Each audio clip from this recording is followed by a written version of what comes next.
craziest part of the helicopter is when he does his turns, and you're like, hard to the right, hard to the left. Just, I don't know. Maybe he thinks it's more fun than just kind of like going like that. You can tell how far up we are because the trucks that move all of the land and the earth around doing mining and stuff, they look like little Tonka toys. They're like little yellow dots. When the engine stops, you die straight. The pilot has a heart attack. Who's jumping in the seat, me or you? You, because you're closer. And you've flown on an airplane before, so it's you. True. I'll complain though, from my side. From my side, I'll be complaining. Watch that mountain.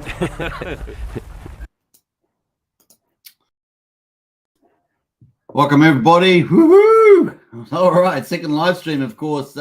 Expected to get Gunther the accountant, otherwise known as Wolverine, of course, in the house there. We're just waiting for him to come into the green room at some stage, so stay tuned. Of course, we got him in at the end of the first live stream, but of course he's pretty busy today, so we just got to fit him in at the right time when he's ready. So hopefully you guys are going to enjoy this. We'll get some alpha airdrops from him in terms of info, and of course that should be a lot of fun. Let's get into the chat though. Hey, we got a countdown at the moment of 1 day, 8 hours and 42 minutes. Can you believe it? 1 day, 8 hours and 42 minutes to claim the PulseDogeCoin PLSD airdrop to Hex stakers if you had staked on the 20th of April. And of course, it's ticking away there. So cool. Let's get into the chat and welcome everybody in the house. We've got quite a few people as well. I'm pretty sure the audio is up and running, so that's nice. We had Z in early. Z got in pretty early there. Interview showing Ethereum founder sold 70,000 ETH at $4,800 for 360 million dumped Ethereum. You see Richard Hart selling 360 million worth of his own coin? No, says Z. That's a really good point. We're going to talk about that later on, Z. So that's a pretty good idea. In fact, we may talk about it pretty soon. We may jump straight to that. I'll come back to that shortly. Stephen E says, woohoo, first in the chat. Yeah, second in the chat, Stephen E, but pretty close to first. You probably, Z's comment probably wasn't there when you went and made a comment, but big shout out to Stevie D, big legend. And of course, g'day from Seattle, your Aussie Steve D in Seattle. Finished a 20-hour shift, woke up 4 hours sleep, now back at it. Man, that's hardcore working, that's for sure. In 2 years' time, my life will be a lot different with my DCA in during the BSS, Steve. Yeah, and of course, I wrote hard work hard, then play hard. That's pretty much how it's going to roll out there. Hope everyone's having prosperity, says Steve, and happiness. Life's amazing with our twice daily streams from the man himself, Suitman. That's right. We do 2 streams a day here, Pulsechain, PulseX, and Hex twice a day. So we love it and live in it, that's for sure. HP in the house there. Woo! Let's go, Suitman.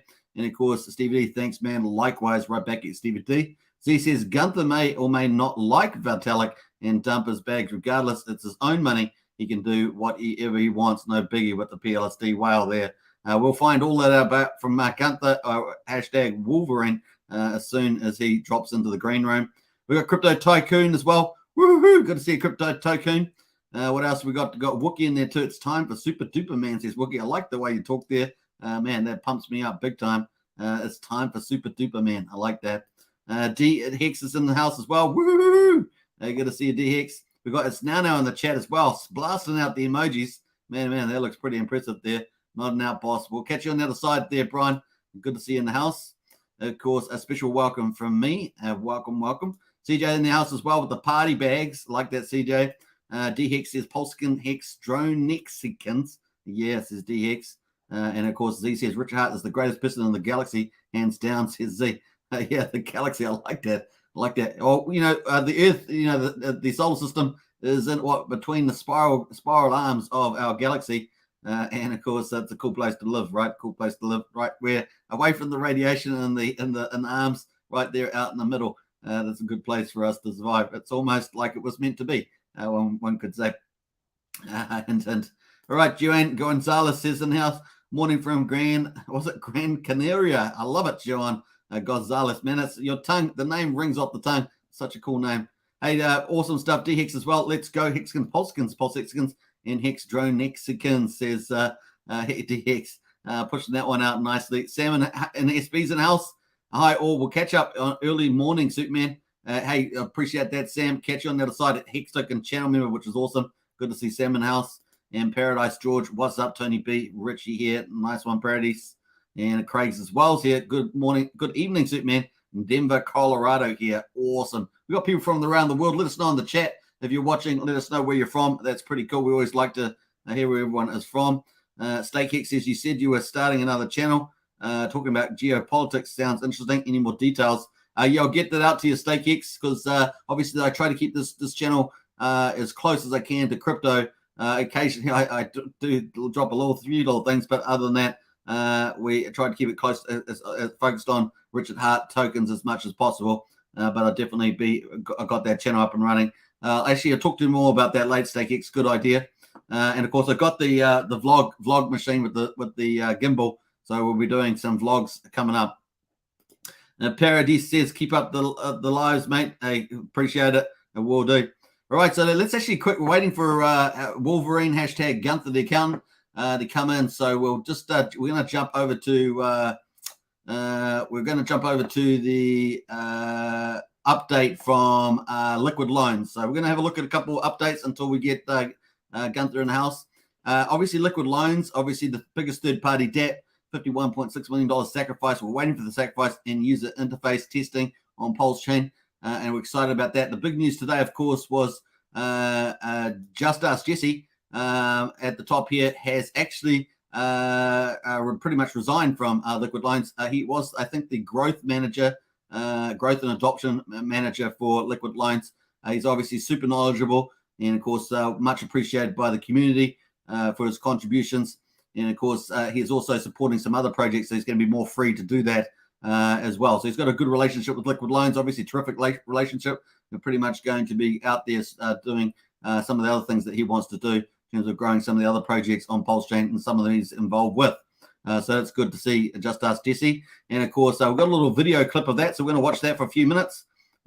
Here it is from earlier today on Cabana stream from Liquid, from Jesse the Pit Boss himself. I did catch that. Is there any? Yeah, so this will be the first time that I actually publicly say this. Oh, what? This will be the first time that I publicly say this. But I have actually decided to step away from my sister. Duty. This is a great relationship with the team.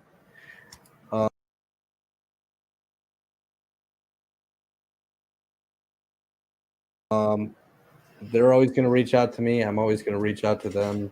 People are always going to come to me for questions. I'll probably continue to be the biggest advocate for Liquid Loans for years and years to come. But I felt the need, like, I want to talk about other protocols. I want to be involved in other protocols. There's a lot of good things going on in crypto besides Liquid Loans. And I want to be a part of that. And for me to be able to do that. Forgive me, because I think your audio cut out. So the audience or the chat is saying we couldn't hear what you said, and you were kind of muffled when you said it, and I didn't hear it as well. Would you mind repeating what you said there, just at the top when you started this? They didn't hear, I guess. Yeah, what we were the whole thing? No. Just with Liquid Loans and your position change. Yeah. Yeah. So I'll continue to be the biggest advocate for Liquid Loans for years to come. I truly believe it is a beautiful protocol. It's needed. We have got to have a decentralized yet instant settlement stable coin factory that works beautifully. And I absolutely 100% believe that Liquid Loans is going to be wildly successful, right? And I'll always be the biggest advocate for it. My official title was Head of Growth and Adoption.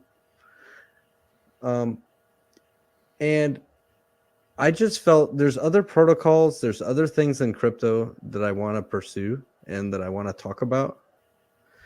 And it's hard when you're the face of an organization or the head of growth and adoption, and you're very limited in what you can say, right? Because you can't endorse anything outside. Like I couldn't endorse anything outside of Liquid Loans. So I have decided to step away from my official duties with liquid loans. I don't think anything's going to change. I think I'm always going to be the go-to guy. People are always going to ask me questions. I'm always going to push it and make sure the community grows. But from the official side, from the core team member side, I have stepped aside. And I think people will find that I'm involved in a lot of other cryptos that I will now be allowed to speak more and more about and help those other protocols as well, because I want to see Pulsechain wildly successful, not just from the liquid loans, but I want to see a lot of other things successful as well. So this just gives me a broader reach now. And chat and audience, there you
muted. Sorry about that. Yeah, we've got a few comments. I read a couple of those comments in the post there, so I am muted accidentally. You muted, mate. Sorry about that. You're muted, I think, Token. Yep, I was accidentally muted. I think you're muted, says David Feder. Hey, David, good to see you in the house. And yeah, it's a sad thing. Sometimes I end up muting myself. Probably a good thing sometimes. Anyway, it was just, it was unfamily channel stuff. No, I'm just kidding. We got it back. All right, cool. No sound. What the heck? What happened to sound? Wrecked. Sound wrecked. Oh, yeah. Awesome. Cool. Hey, anyway, so what else we got there? Has Gunther muted him? Yeah, true. Now, Gunther's not in the green room yet. Lol. Woo-hoo-hoo. Okay, now says DB. Yeah. Sorry about that. I apologize. At least it was only a couple of minutes, but not too long. And Francis in the house. Hello. Good to see you. Now, the other thing we had from Jesse, obviously, is that he was posting this video about Vitalik. And it's basically, so how does Vitalik create ETH where it then dumps the top and no one bats an eye? It doesn't make him a scammer. He actually did this 2 cycles. Yet other guys like Richard Hart are labeled a scammer without dumping their thing. It's quite disgusting, actually. So we got a bit of that video too. We're going to play that. So here we go. Fairly quickly. And but you didn't short it, did you? So I did get the Ethereum Foundation to sell about 70,000 ETH, like basically at the top, and that's doubled our runway now. So that's Vitalik, confirming he sold a 7,000 ETH, and of course he made out that they've doubled the runway, which is a way of getting out of that. But of course Richard Hart hasn't done that with any Hex. So there we are. Juan Gonzalez, a big thumbs up. I appreciate that. Walter Warsaw, Gunther turned wolf in the PLSD because his Hex is locked for 10 years. Yeah, well, he's got a lot of locked Hex there as a shark. We'll find out more about Gunther when he jumps in. War Ant says, good morning, David. Hey, yeah, special good morning there, David Feder in the house. And as well, what else we got there? Francis, hi, Superman. Hey, good to see you, Francis. David says, I think they fired Jesse after our battle on Twitter, says David. That's possible. It's always a possibility. We're probably best not to talk too much about employment relations. We'll just take it that Jesse has left at this stage. Warrant's in the house as well. Vitalik, alien boy. Yeah. But in any case, Jesse is now free to talk about a lot of different projects. So look forward to it. 70,000 G's. Yeah, 70,000 ETH. Can you believe it? Pretty much dumped at the top of the market too. It was the top of the market there. Pretty crazy. That video is nuts. RH never sells. That's true, David. That is true. No doubt, says KD. Vitalik dumps ETH. That's right, 70,000. Man, oh man. So yeah, way to go at the top too. Pretty crazy stuff there. So we're going to pull that back, and you could see him shying away from it. He looks pretty small. So anyway, you don't get that in Pulsechain and Hex, folks. It really is cool. All right, let's get back into here. We've got a couple other things as well as we wait for Gunther to jump into the green room. Second time lucky, we say. Second time lucky. We did get Gunther just at the end of the first live stream, but of course he's been very busy with his daughter and other things. So I think so we're going to jump into that. Let me just scroll away. We're going to close down those. And of course, the highest of stakes has come out with a few cool little teasers as well at the moment. So we're going to have a quick look at a couple of those. Now we are expecting behind the scenes teasers from the highest of stakes. And then we're expecting some teasers around some of the key personalities, possibly some of the protagonists, antagonists in there. So we're looking forward to that. I think it should be a lot of fun. So we're going to play the first one here. Some pickups here, got some amazing robot action. Check out the move Tristan has planned. So we're here on the magic wall of Richard Hart. Tristan, go ahead and show them the move. It's this like smash, right? So it like moves really quick, which for like a camera, it's very fast. We're gonna do playback here so you can see it on the screen. What we're doing is showing you the Hex.com website, but then the camera just flies in right on that 38% yield. Wow! Look at that. That is movie magic, my friends. Pretty epic. It's a little awkward on camera. It's his first time on social media. Isn't it cute? Okay. It's cute. I love how they have a lot of fun on the set. That's pretty cool. That does inspire me to the fact that if you're having fun on the set, you're going to have fun in making the film, that's for sure. So that's the first one. We've also got the second one that came out just earlier. And of course, it's only been out for 3 hours. So we're going to have a quick look at this one. Meet one of the one we affectionately call Wonder Boy. He joined the team at 20 and mastered the robot by age 21. This is a story told and made by him. He's been a huge part of bringing the highest of stakes to life. So give him some props, you all. And of course, very cool. So we're going to check that out as well. Let's put that in. Bam. Oh, I see.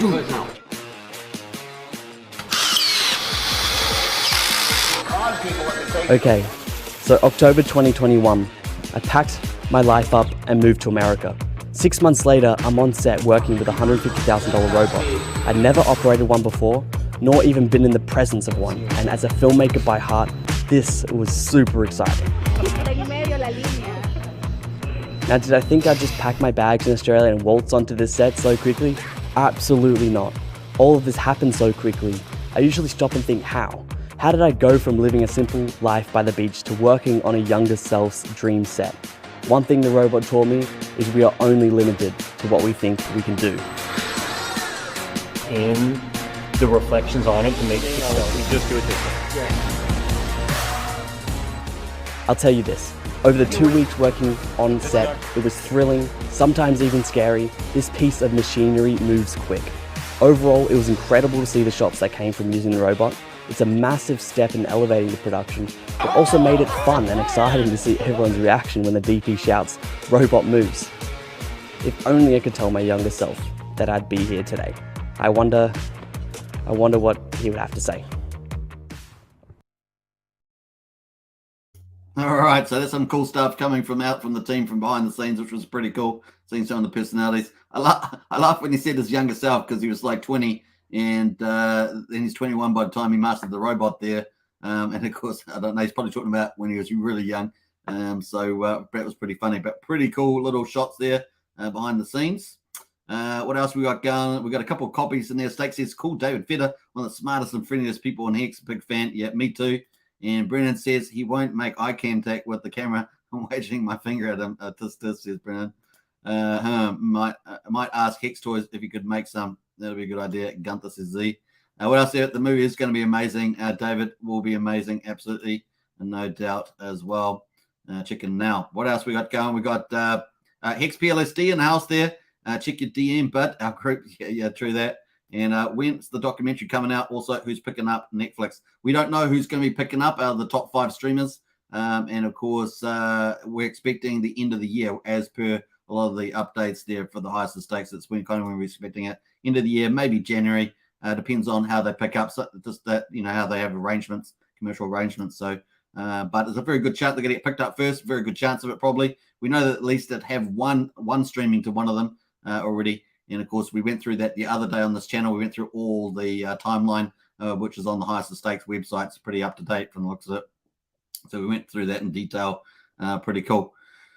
I'm trying to think what stream. I've got another one here. I'm just trying to think what that is.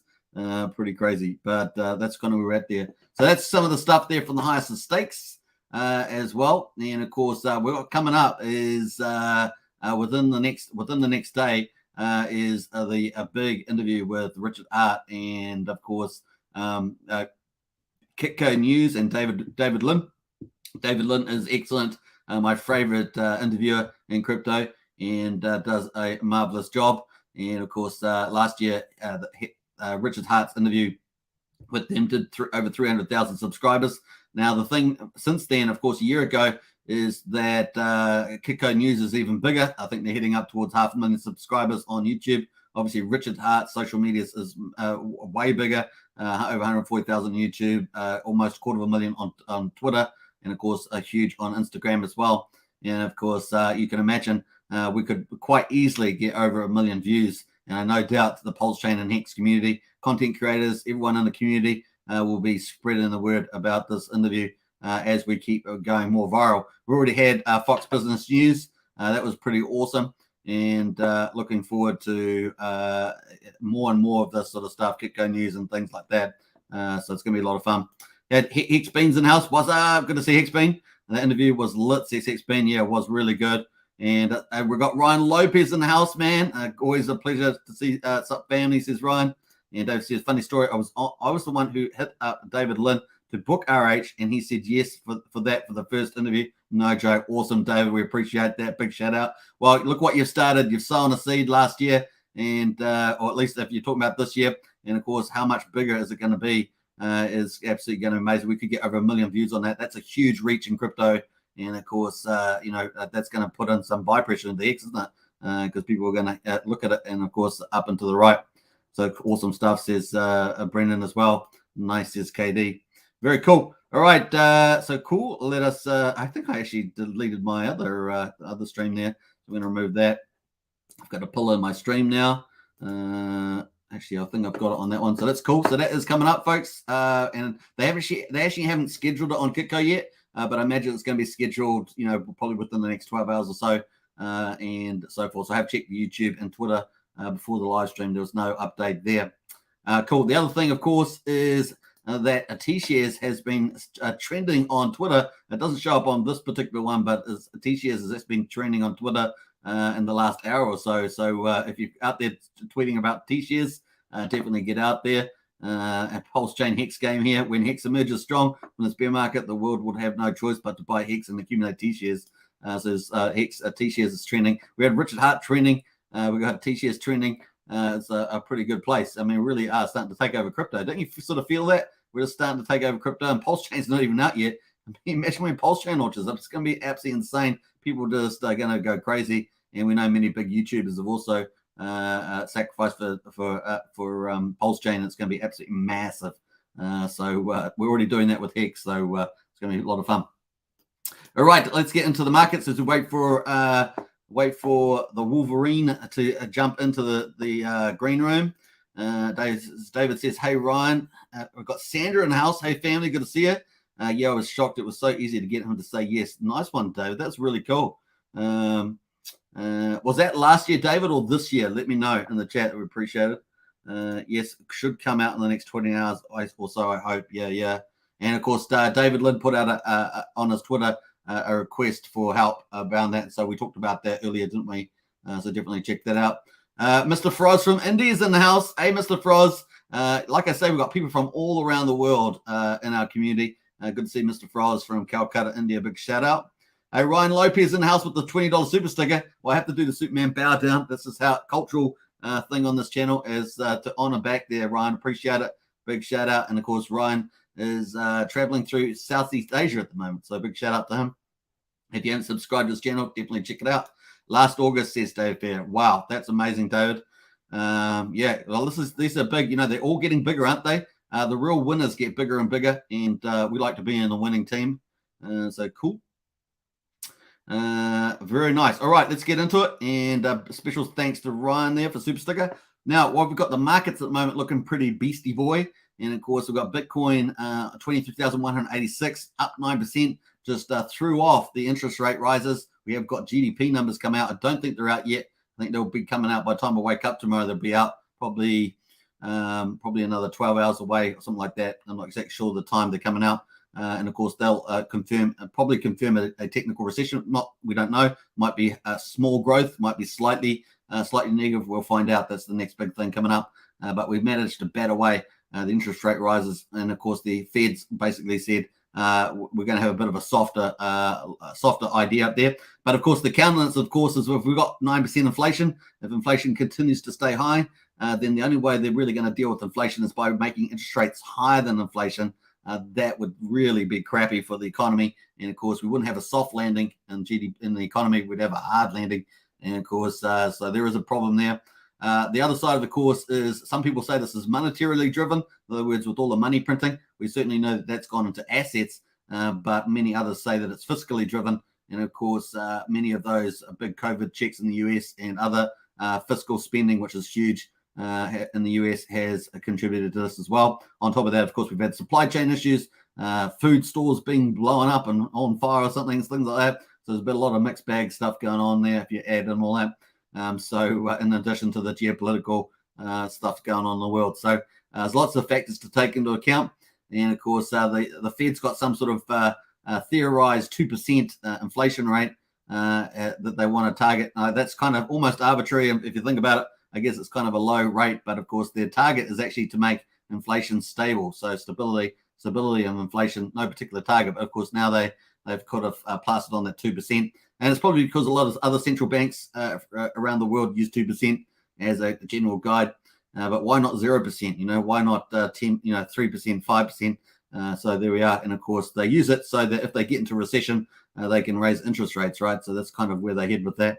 If they have 2%, maybe they can and have a 3 or 4% interest rate, they can actually use that during recession. So, we'll see where they end up with. We've got going to be watching it pretty closely in the months ahead. All right, so here we are. We're pretty good with crypto, though. We're really enjoying it. And, of course, we're going to jump over to the countdown. We've got 1 day and 8 hours to go. I still haven't got Gunther in the chat yet, so hopefully he's going to come up there. I'm just going to head up with PLSD there just to double check that he's coming in. Hex PLSD, if you could go and check, that'd be great. What else we got going? Let's get into the chat here. Any link to the Kitco channel, says Joanne. Yeah, I did paste that earlier. Not sure if someone else has got that. Let me just jump in here and we're going to pull that up for you. We have got time. All right, so we're going to go Kitco. Kitco News. So that is the Kitco News channel. So we're going to wait for that. Bam.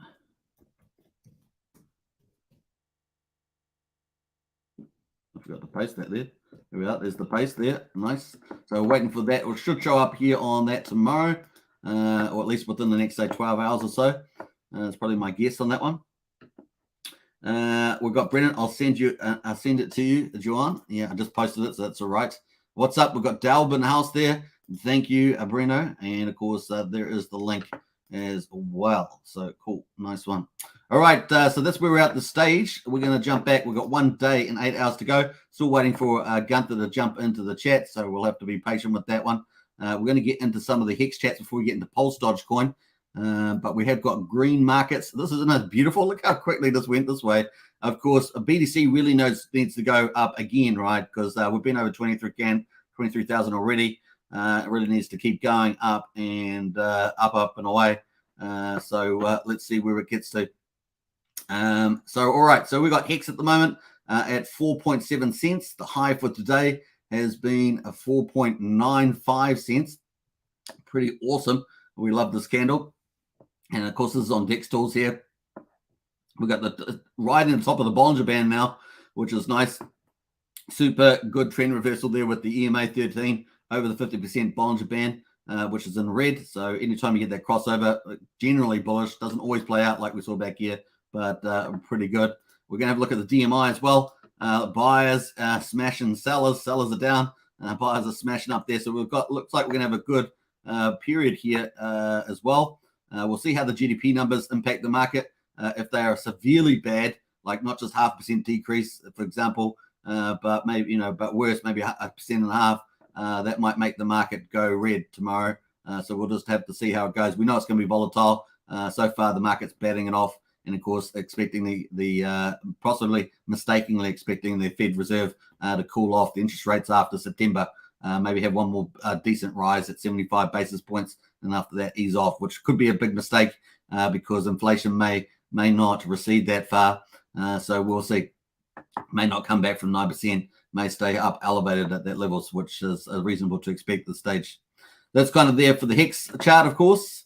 We've got Hedron at 8663. And of course, like a boss, that Hedron chart's looking really good. So pretty nice on there. We've got looking pretty good on this Hedron chart. Look at this stuff here. Still trying to get over 1,000 and stay over 1,000. It's had the 3 little spikes over there. I wouldn't quite call it testing exactly, but it's kind of a testing of it and still not up there yet. But of course, it's got a COSA coming. And the COSA looks pretty amazing. It is on Public Test Network if you want to play with it. We have played with it a couple of times on this channel. I don't think that he's added any new features, but we will check it just in case. We're going to check the COSA one just to see. While we wait for a Wolverine to jump in. Let's go here. All right. So let's have a look here. We've got Hedron. Nothing updated there yet in a COSA. We've got, let me just double check on the wallet here. Make sure I'm on the Play wallet. Bam, no. Play wallet here. Bam, okay. And let's refresh that. Make sure I'm on the right network. I'm on the wrong network, sorry. Let me change over to Pulsechain. And cool. Yep. Let's do it. All right, we got there in the end. We got Hedron. We got Acosa. We got JC Size. We are all SA.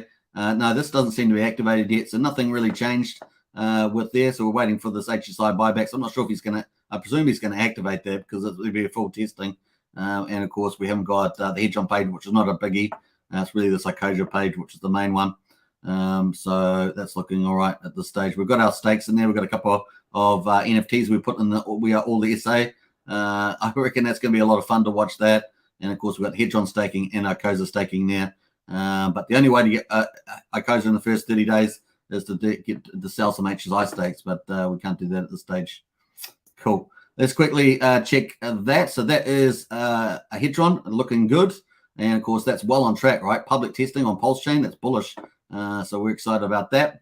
We've also got Maximus at the moment, 9 cents on Maximus. The premium, of course, we're expecting them to come out with 5 new products. The 4 perpetuals, which are Hex stakes.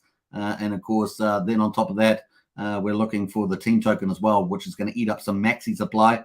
So it's going to be bullish too. We're currently at 90% premium on this. Look at this green candle on the premium today. It's pretty exciting. Very excited. I am very excited about that. But it's up. It's at 90%. It's pretty awesome as well. So 90% premium over Hex. It's like a badass product.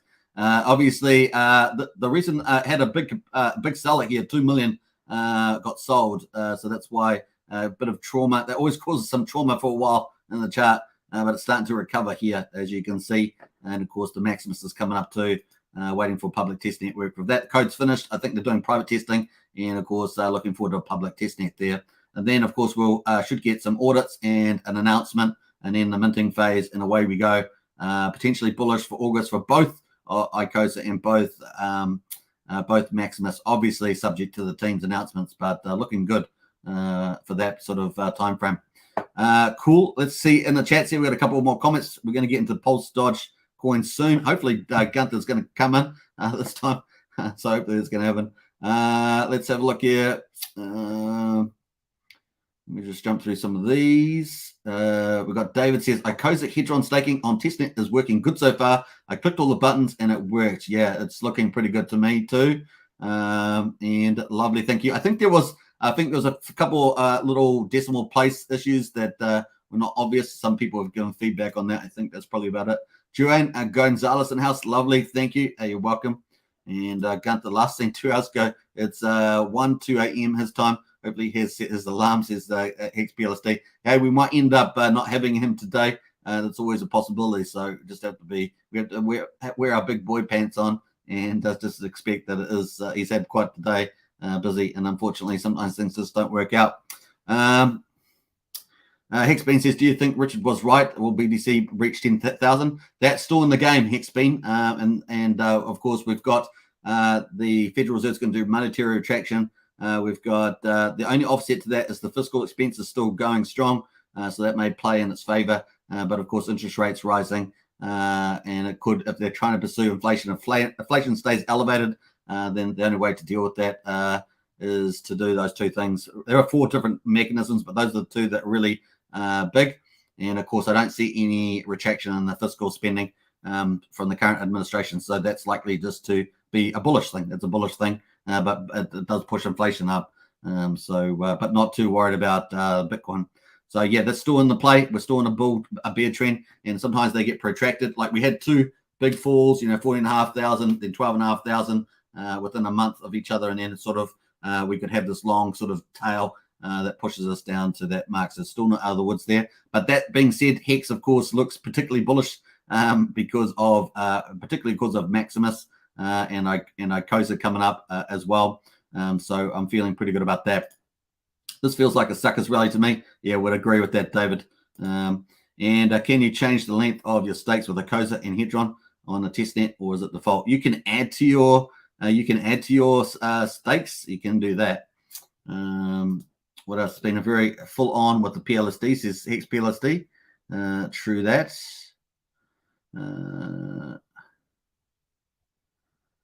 Yeah, there are obviously David's saying that if you're a Hedron staker, whale or dolphin, you get locked longer or get a bonus. Yeah, so we have talked about that, but we're going to pull that up. Let's go to our bookmarks. We're going to get quickly pull it up. So in the Icosa here, if you are doing staking of Hedron, whales have to do a minimum of 360 days. So if you've got greater than or equal to 1% of the Hedron supply, greater than 360 days, you get 20% bonus for doing that, and I paid out an Icosa yield, as opposed to say the smaller accounts, which underneath a squid, if you're below a squid, you're 30 days no bonus. So squids get greater than or equal to 0.001% of Hedron supply, get a 90-day minimum stake with a 5% bonus. So those kind of your minimums there. Cool Vip. Now for the HSI buybacks, you get 10% for selling 5-day stakes, HSI stakes. And of course, for Hedron launch, you also get a 1 to 10% for HSIs with Hedron launch bonus. So cool. It's kind of exciting, really. There's kind of 4 mechanisms. This one, this one, this one, and this one. There's 4 kind of features to the for the Icosa. But it's the staking and deflationary. And I think the We Are All SA might surprise. That might be that could be quite bullish on that one. You get Icosa forever, but it's the last man standing game. So whoever pulls out the NFT from the staking, last man standing. And the other thing, of course, you get all the bonuses as well, which is cool. All right. I think we're up with that. I can't see any Gunther in the house. This is the second time, maybe third time lucky. We won't continue with that too much. Let's get into some of these other things. We're going to jump out of the comments. Crypto Rich is in the house. What's up, boy? All good to see Crypto Richie. What else we got there? David says you need to tokenize your HSI stake to get the button to show up to buyback. Okay, cool. Yeah, I probably have missed that step. Get the button to show up for the buyback. So I probably haven't done that on the Hedron. So we might have to pull up one of those. Let's see. Hedron DApp. I probably missed that step.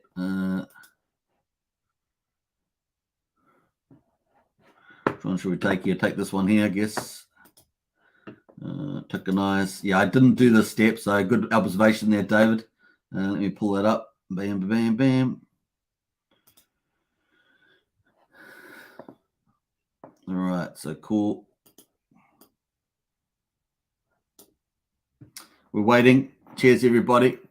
Congratulations. Welcome to Tokenizing Hex Stakes.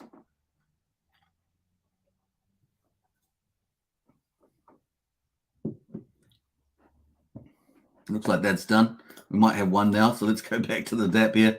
All right, let's go. We're going to scroll down. Hey, there we are. Well done. Thanks, David. Good heads up on that one. So we have got that the ICOSA protocol buy your tokenized HSI encapsulated X stakes. In return for ICOSA, tokenize your stakes, use the Hedron app, which I just did. That's pretty cool. Oh, it's got given me a double up there, a duplicate. That's a bit weird. I'm not sure sometimes it does that. I'm not sure why. So cool. We got to prove. Yeah, we're going to prove that. So we're going to sell 10,000 Hex 5555. So we're going to get a 10% bonus, 134 T shares, and of course borrowable with 7.4 million Hedron borrowable at ICOSA there. So the HSI contract is going to end up borrowing that and then sending this HSI into default. So that's cool. HSI, total HSI, Quintro Cinco, approve single, approve all. I guess we'll just click approve all for this. And a confirm. Bam. That's cool.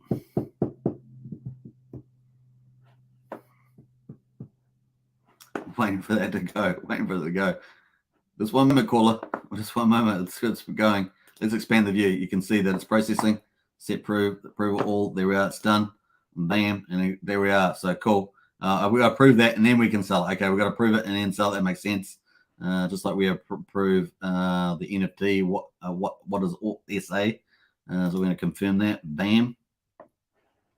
HSI ID 807. Total ICOSA 398 there. So that's been sold. So that seems to be working pretty well. It's got connect wallet. I'm not sure why it's got that. Bam. Has it switched it over? I'm not sure why it switched it over there.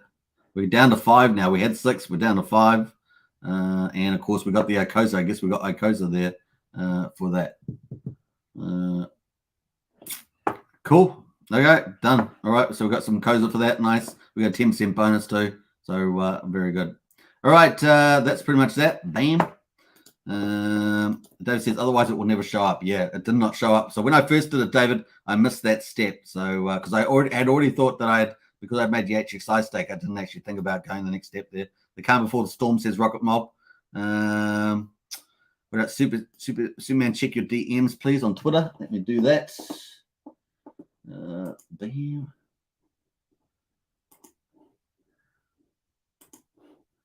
I'm trying, bud. Yeah, it looks like he must be asleep. Buddy, bro, are you awake? Have a Red Bull, yeah. Looks like he must be asleep. So it looks like we failed on the second time. We did get him at the end of last live stream, but he'd been out with his daughter, I think. Just the way it works. Unfortunately, I'm going to have to change my title again. This is the way it is. Sorry to say my movie death. Need to charge. See you next, says John. I appreciate it. Catch you on the other side. Rod Fitzpatrick said, actually, RH said because of inflation it may be 15K. Because of inflation it may be 15K.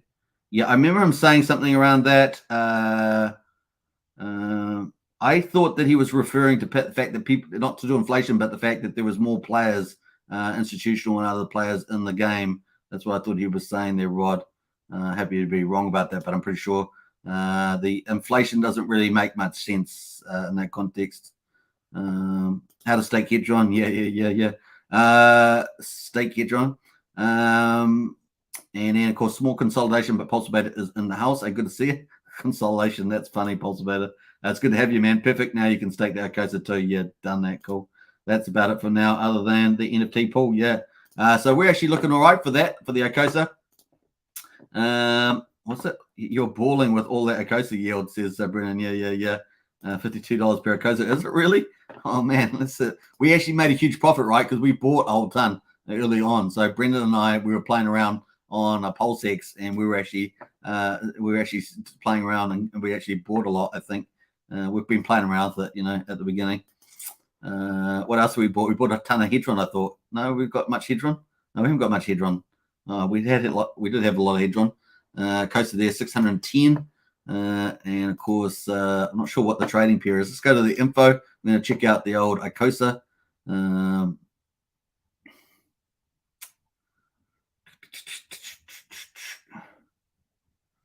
Let's go over here. ICOSA, number 8, man. Number 8, down 40% at the moment, but still, that's pretty impressive.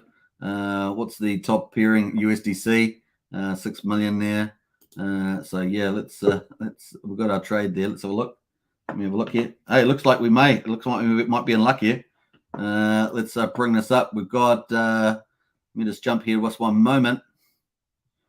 Anyway, we're not going to. I was going to see what the value was on that, but we'll check that later. I think we've got our guest in the house. Yes, it's worth 39,000 at the moment for our 610 ICOSA. So I think we'll drop off there. That's pretty bullish. And I think Gunther would be happy with our mad gains on there, on the good old ICOSA. All right, cool. That is our charts. We're going to bring in the date line. We've got 1 hour. So let's pull in. We're going to go to double format. Bam. Hey. Good morning. Good morning. Hi. Good morning. I've only got one eye available, so I'm trying to keep my camera a little. Oh, sweet. Like Gunther couldn't make it, or? Yeah, Gunther, he fell asleep or something. So oh, yeah, sweet. So would you like to join in? And I'm like, okay, let's go. Let's do this. Oh, yeah, sweet. Oh, nice. Hey, good to see you guys jump in. Woohoo. Good morning. Like split screen looks good. We're going to jump over to the main screen. So welcome. I'll just take off some of the comments there. So we haven't got Gunther. He's fallen asleep. But we're going to talk about some of this. Anything you guys want to say about PulseDogeCoin? You go ahead, bud.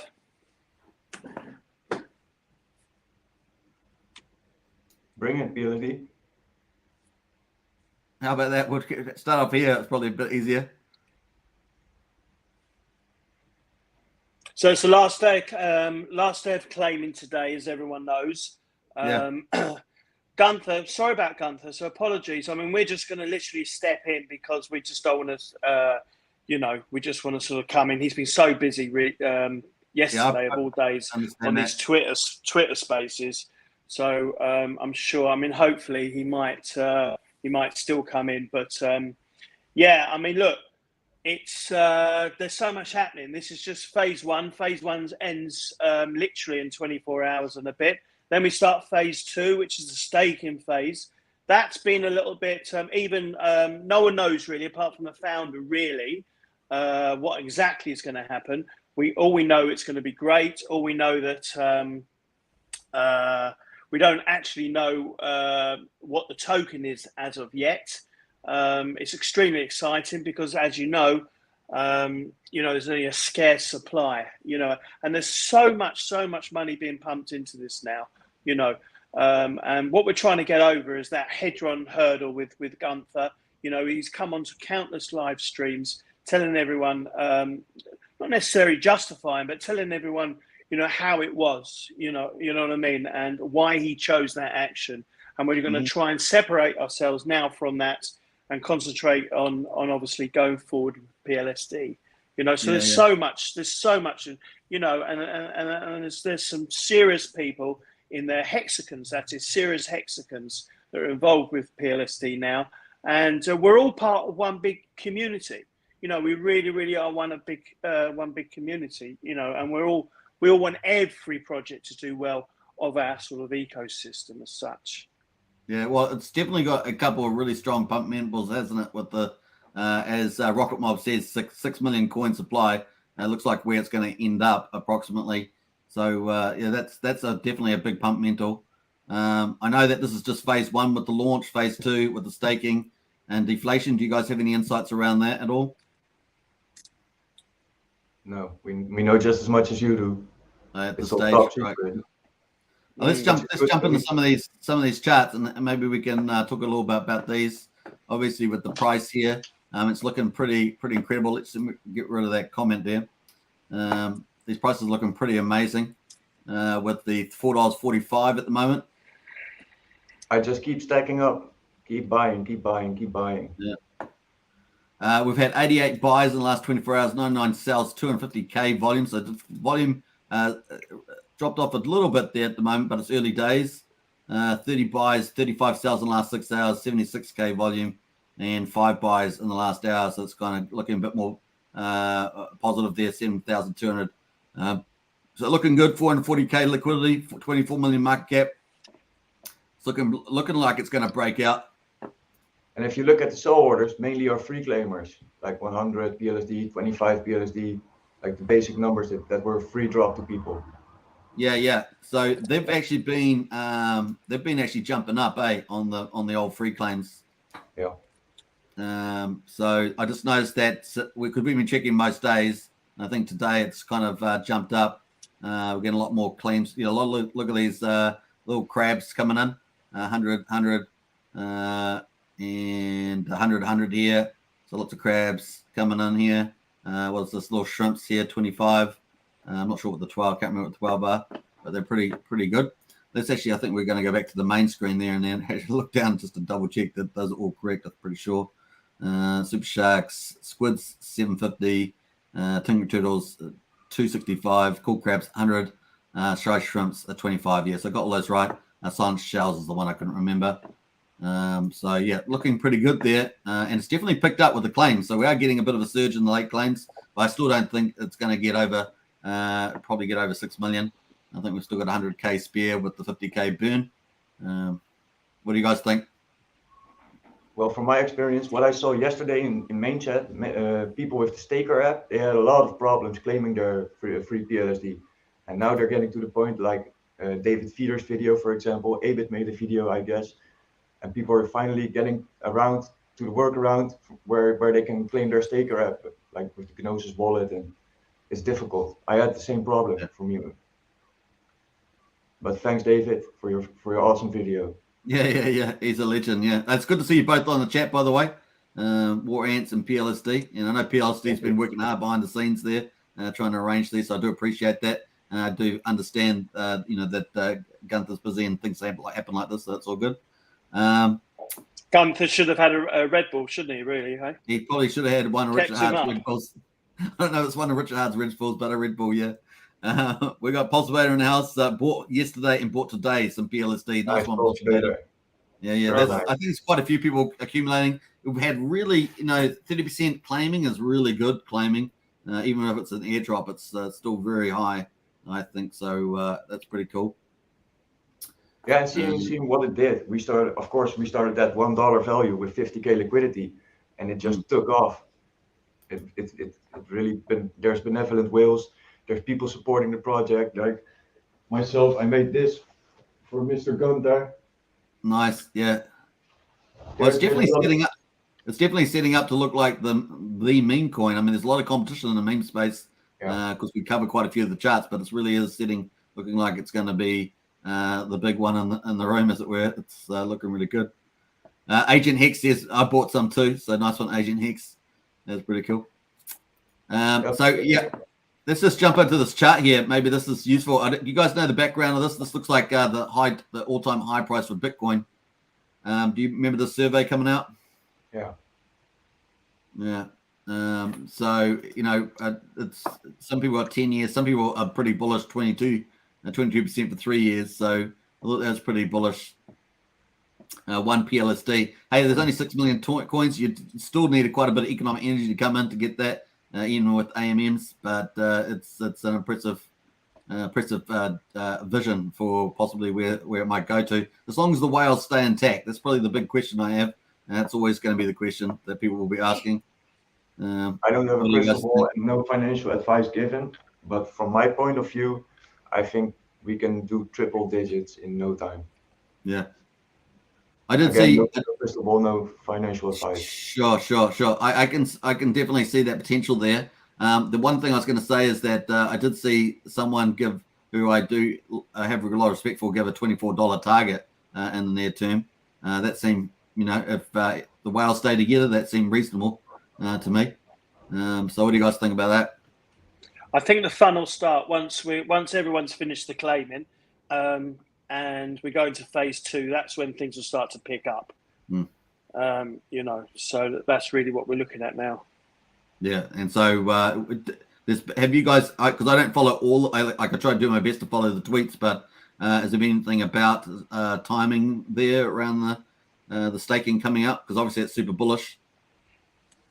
I don't know. Hex Info is very secretive about it, but he did give out some info that this will be next level, and we're going to be surprised at what he's been creating.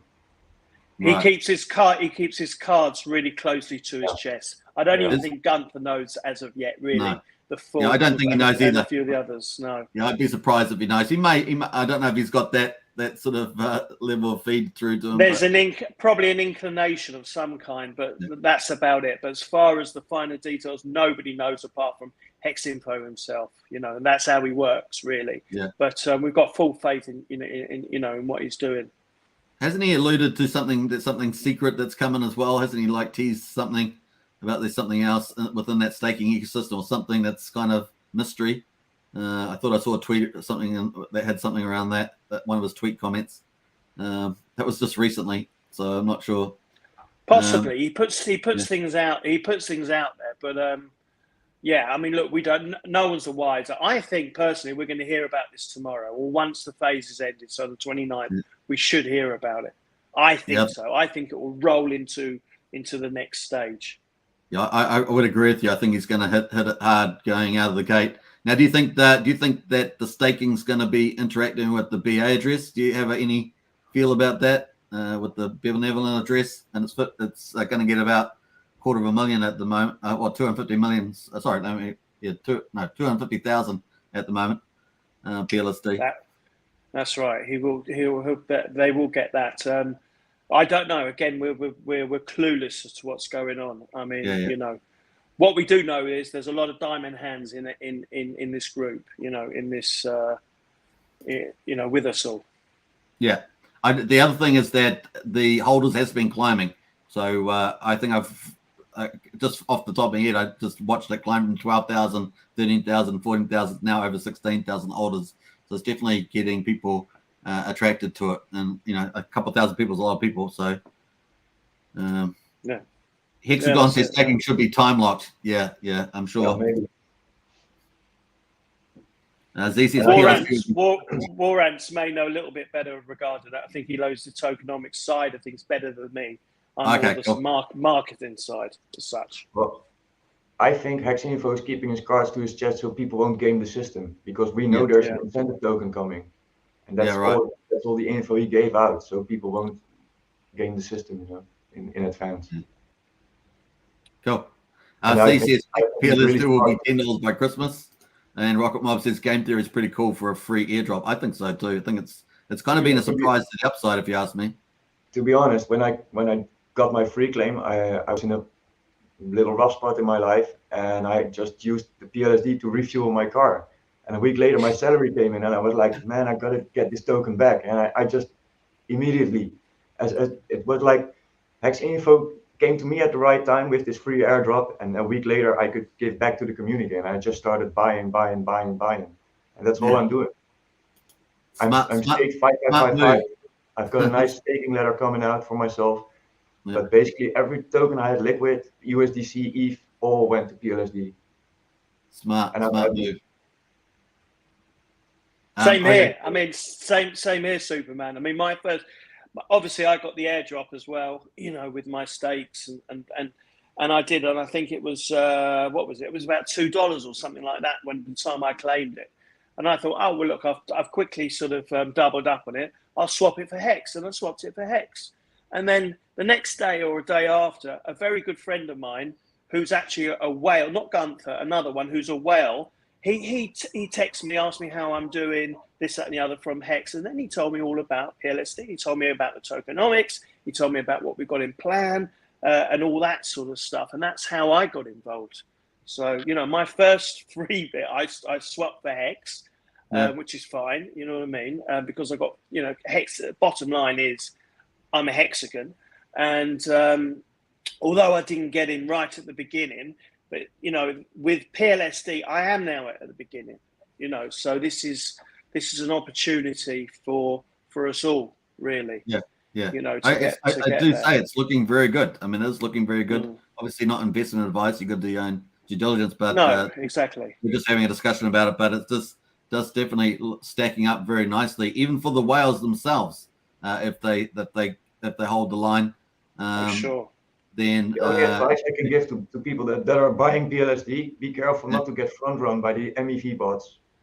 Yes, that's true too. Yeah. Very careful with that. Yeah, we've got bots at the moment trading on there, so it's you've got to be sort of careful.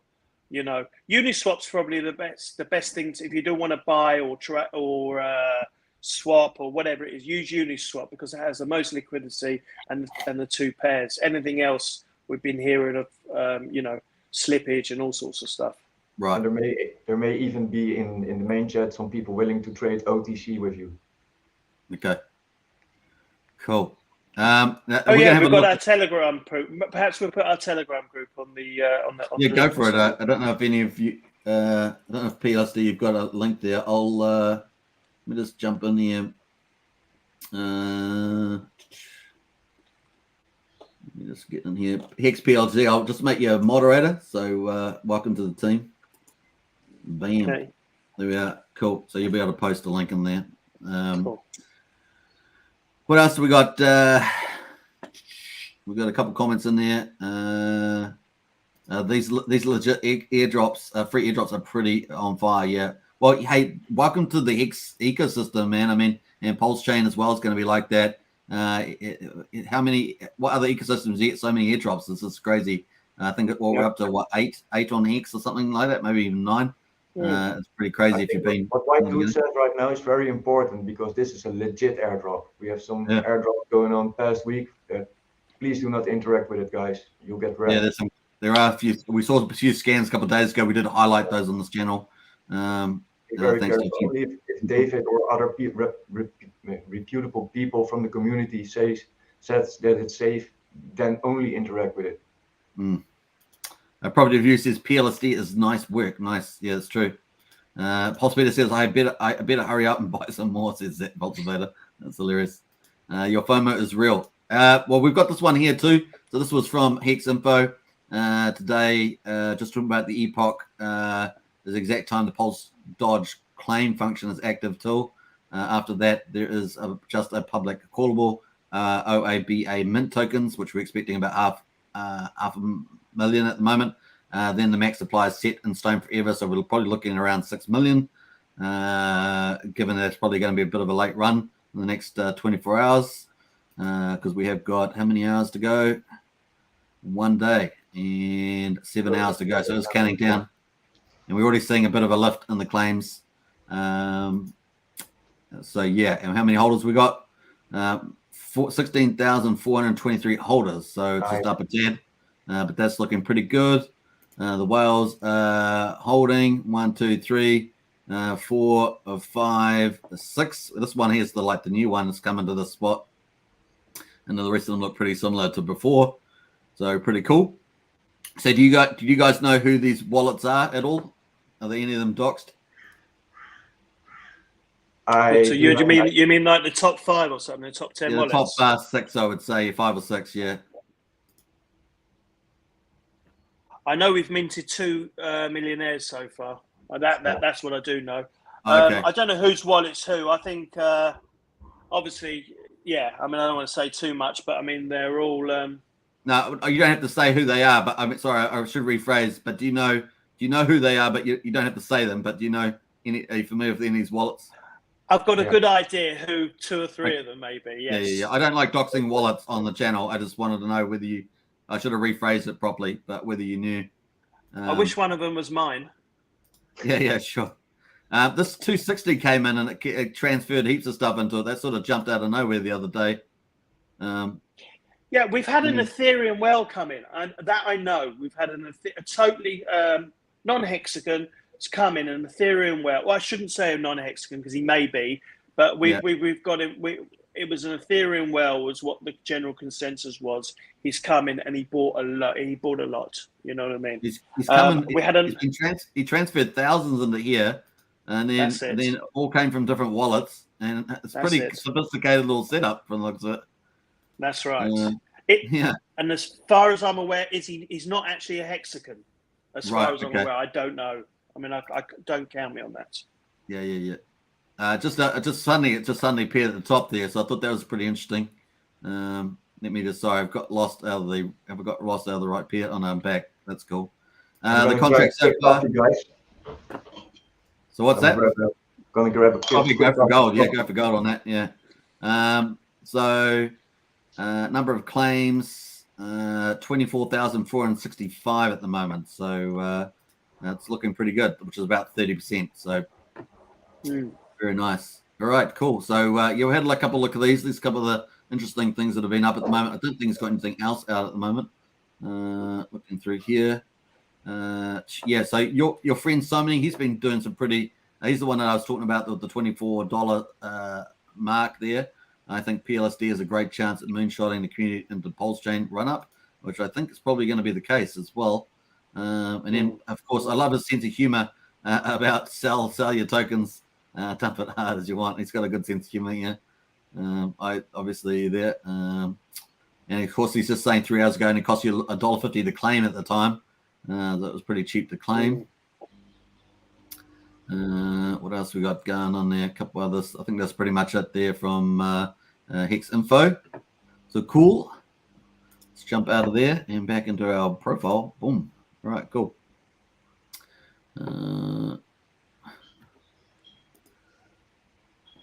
Leave that there. So you're feeling pretty good, PLSD? Feeling great. We're excited. Excited for everything because, all aside PLSD, we've got, Pulse coming up shortly. I'm sacrificed for that. I'm sacrificed for PLS, X. I'm really looking forward to everything. Yeah, I'm looking forward to tonight to the chat with is it Kiko News or Keto News, whatever it is? Kiko News, with David Lynn, So that'll be good. No, we've got Richard. Isn't it today the Richard Hart one? That's within the next 12 hours or something like that. 12 hours. That's I'll probably be correct, asleep when it comes out. But yeah. Oh, cool. It's the time difference. Yeah, I'm the same time as you. Bearing in mind I'm in Thailand, so I'm sort of 4 hours before you or 5 hours before you, and then we've got the guys, asleep now. Patricia, thanks for the free PLS, by the way. Yeah, much appreciated. Crypto Rich says, Superman, thank you for your hard work and doing all these live streams. I appreciate that, Crypto Rich. Yeah, so sorry that we couldn't have Gunther on. We tried twice today. We did get him on the end of last stream. Apologies. But it's just the way it works sometimes. That's just life. And of course, we got our big boy pants on, so it's just we get used to it as well. I just made that phrase up. These keep coming, these phrases. I don't know. But that's the way we roll. Brennan says, when PLSD said he thinks that people are now getting into Hex and now is late, what does he mean by that?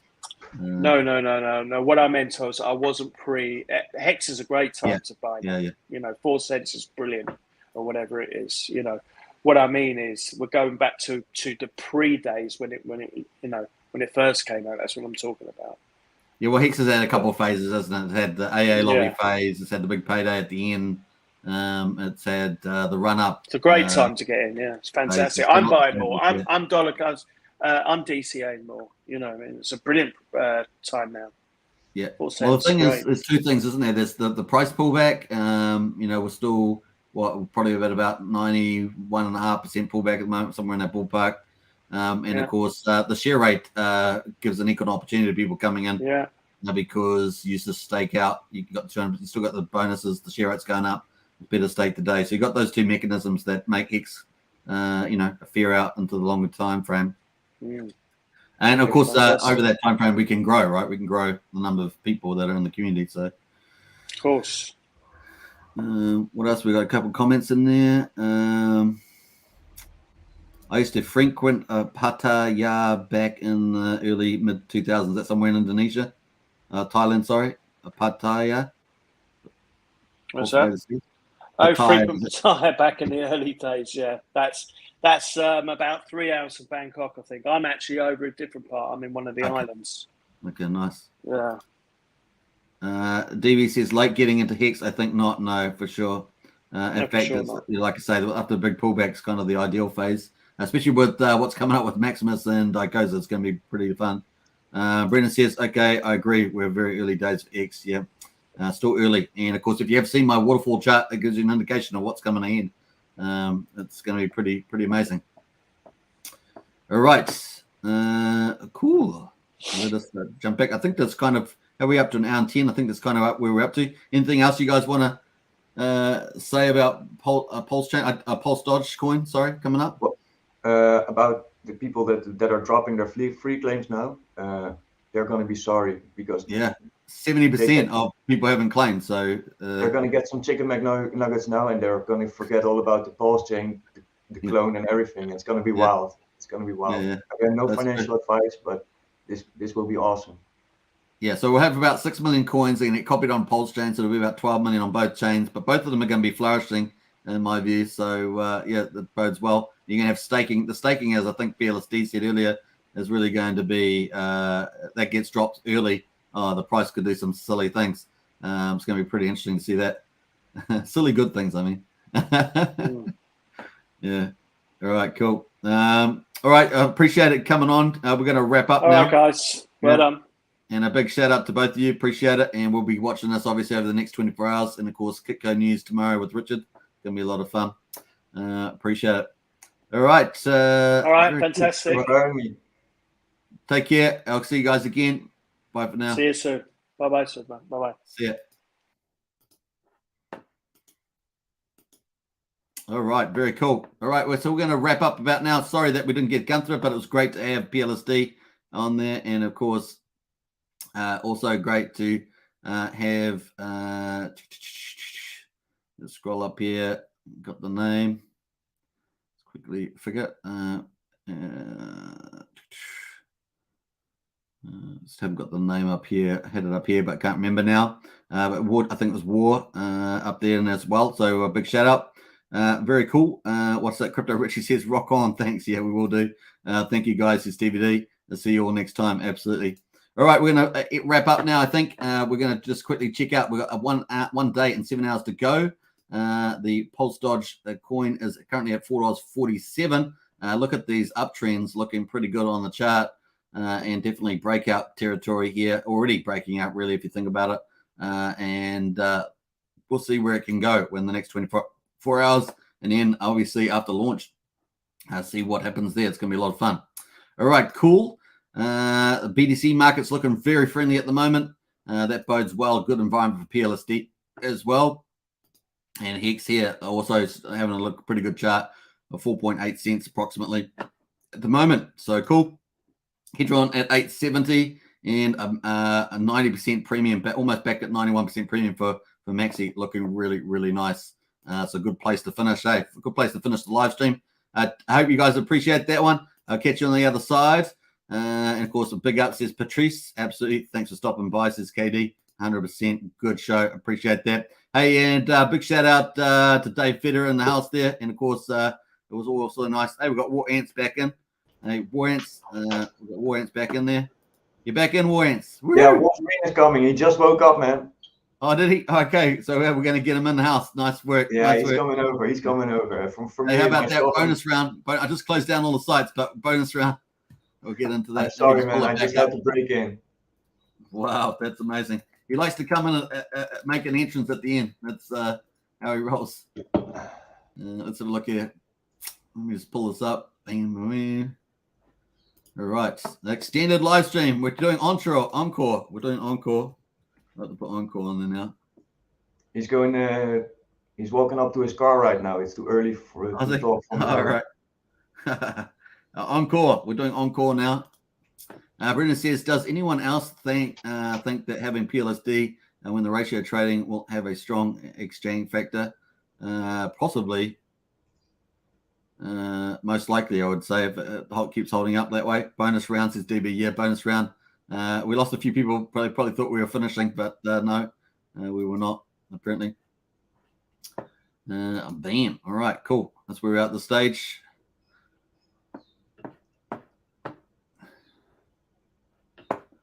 A big base can wait. Yeah, big base is waiting, DB. Big base is waiting. We're waiting, all right. All right, we might we'll just jump to the chart. That's probably a bit more interesting. We'll come back to the timer later. Value added extra says PulseDoge. True that. Hey, if you're in the UK, you're waking up right now. Welcome, of course. Big shout out to the Scottish and other people. I just see Wolverine is covering there on the private chat. Yeah, I just saw that. So sometimes it takes a little while to see the old private chat here on the studio. It's a bit funny. Better later than never, Gunther. Yeah. Hilarious. What's it? Australia here. Australia here, says PulseDoge. Australia here, yeah. Stay tuned. All right, cool. So he's going to be back. He's here almost. He's almost here, is he? Yeah, he's walking up to his car because it's got PLSD back in the house. Look, like a black screen, but PLSD's back. Hold on. How do we do this? So we got Gunther coming. That I know. He's woke up. Yep. Hold on.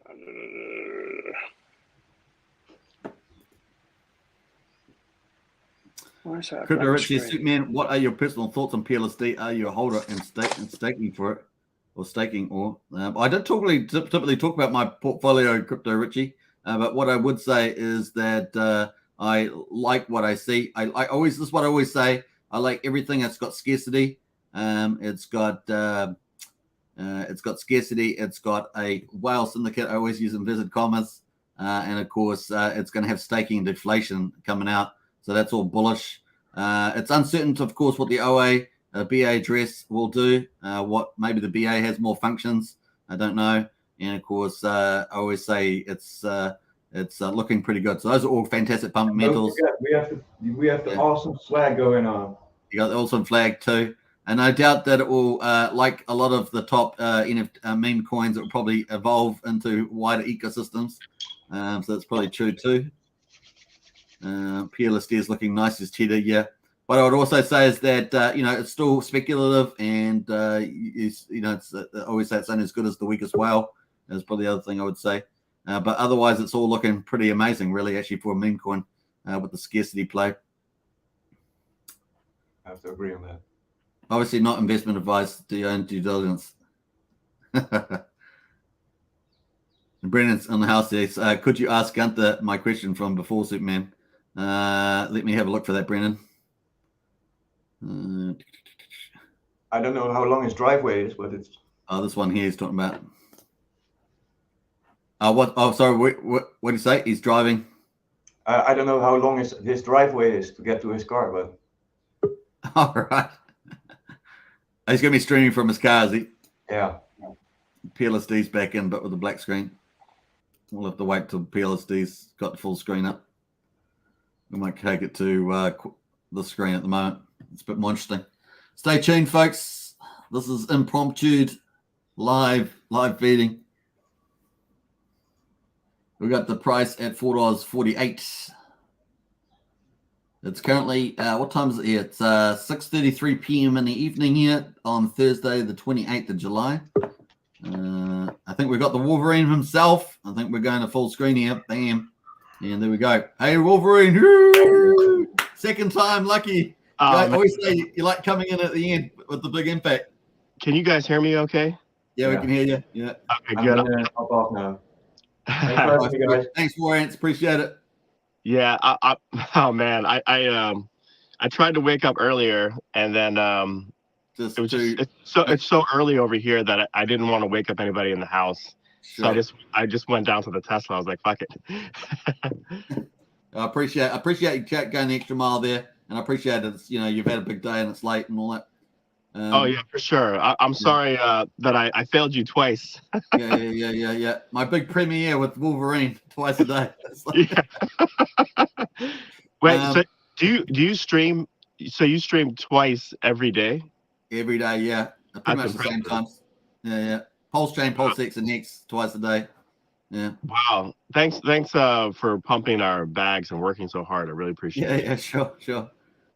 Hey, well, they're the golden products in crypto as far as I'm concerned, so it's easy to do, right?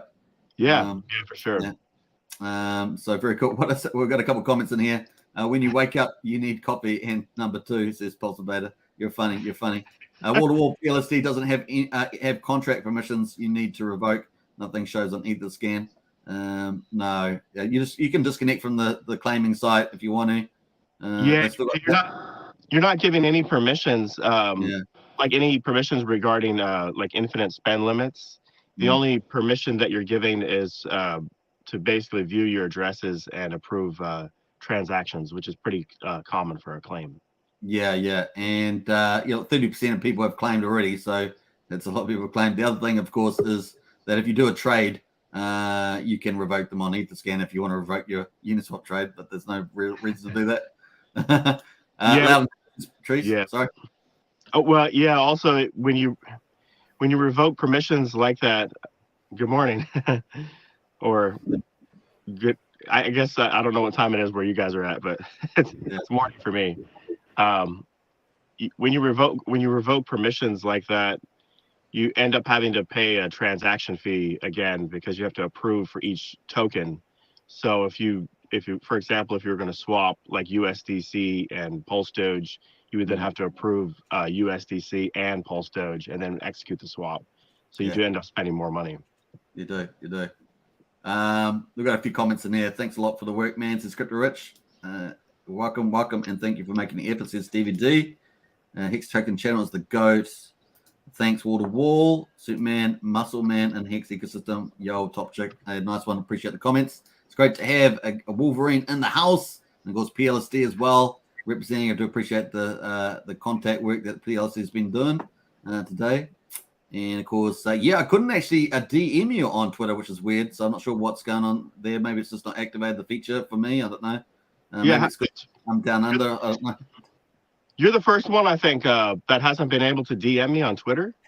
Right. It's very odd because I don't have that issue with anyone else. I get tons of DMs. Right, so that's all good. I was just letting you know that it was, I would have otherwise. Now, Brendan had one question here. Does anyone else think that having PLSD when the ratio trading will have a strong exchange factor? I guess talking about on Pulsechain there with ratio trading. Pairing up with I think ratio swapping PulseX for PulseDoge is possibly a good play. Okay. Anyway, Brendan, you got the answer to that. Now we were gonna jump to the chart here, so I'll just actually move that in, and the chart's looking pretty good. So can you see that? I like it. Yeah. Look at those angles, those yellow angles. I mean, it's pretty bullish. And I really think it's really already at a kind of the breakout level already compared to the other two tops from the beginning of the chart. So it's actually looking pretty nice there. There's your plane, Gunther. You're flying that, by the way. I don't know if you've seen my videos, but I have you going. That's what I do to it. I have to confess. I think I've seen down, up, down, up, down, up. Yeah. And when it's red, I turn the plane red and I turn it down. And actually, if you think about it, everyone is actually flying that plane because it's a community effort. So we all do our individual parts. So you do live streams. Other folks in the community are creating memes, or they're helping people in the chats, or doing voice chats, or onboarding people. You know, we all do our part, whatever that is. So I think teamwork is key. And I think teamwork in the end is what will differentiate us from everyone else or from other assets.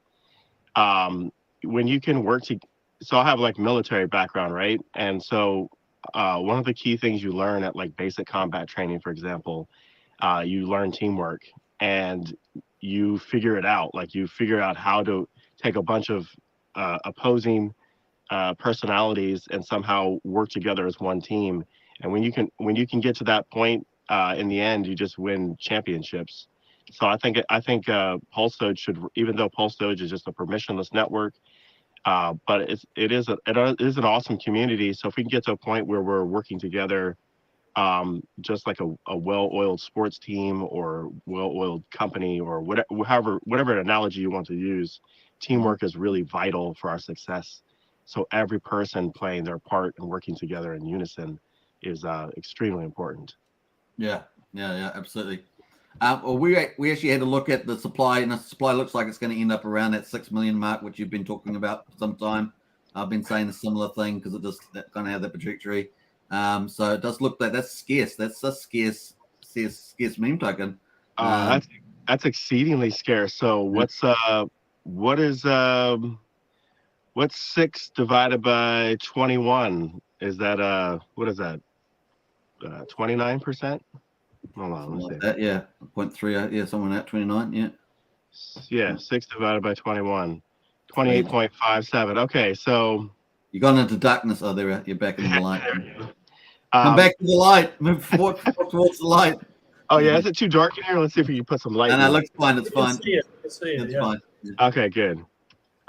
Yeah, so if you're just talking about like the supply on the Ethereum network, then you're talking about you're looking at like less than 29% the supply of Bitcoin. And if you think about it, how did Bitcoin perform as a scarce asset?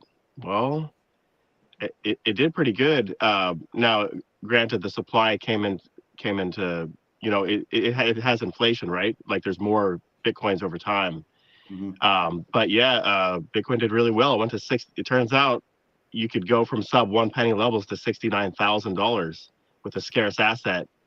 Now, what's interesting about PulseDoge is that PulseDoge mints all of its supply in 100 days instead of taking 14 years.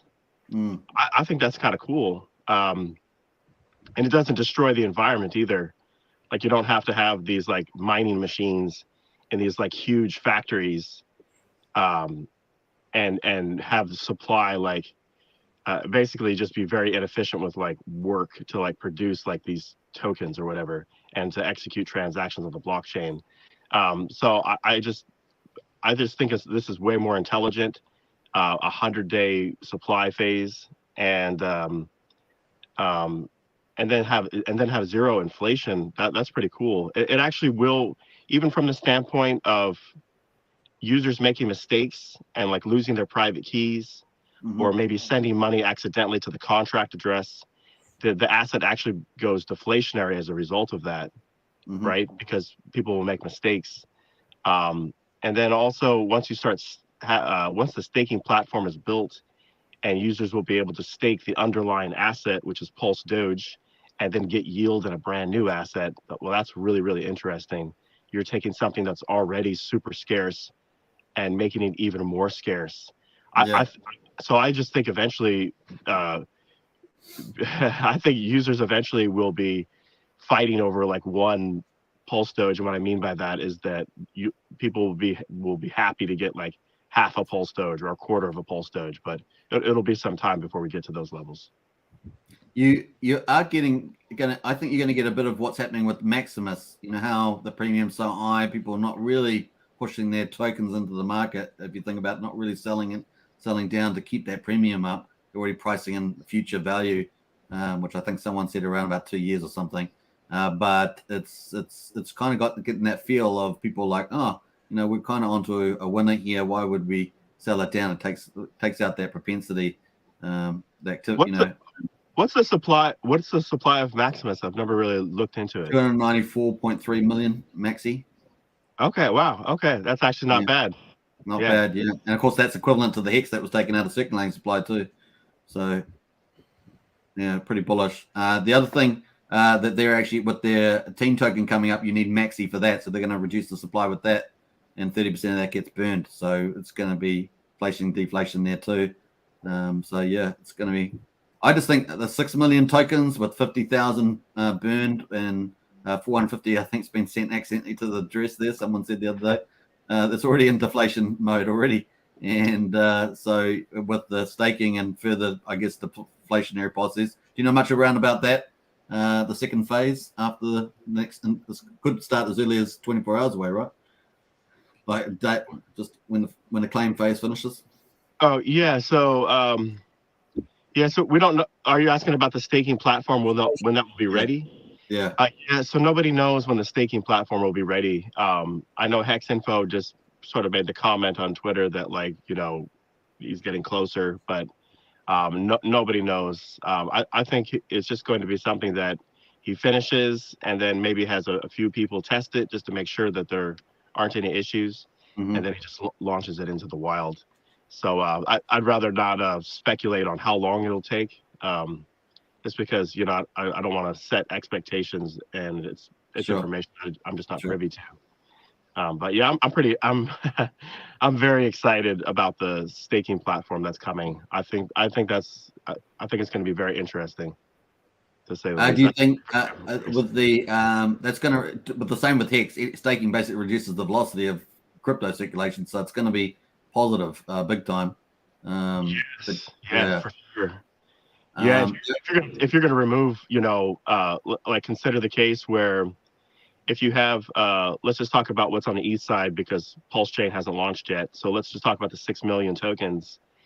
If for example, let's speculate that maybe 50% of the tokens are actually staked, and we have no idea what percentage would be staked.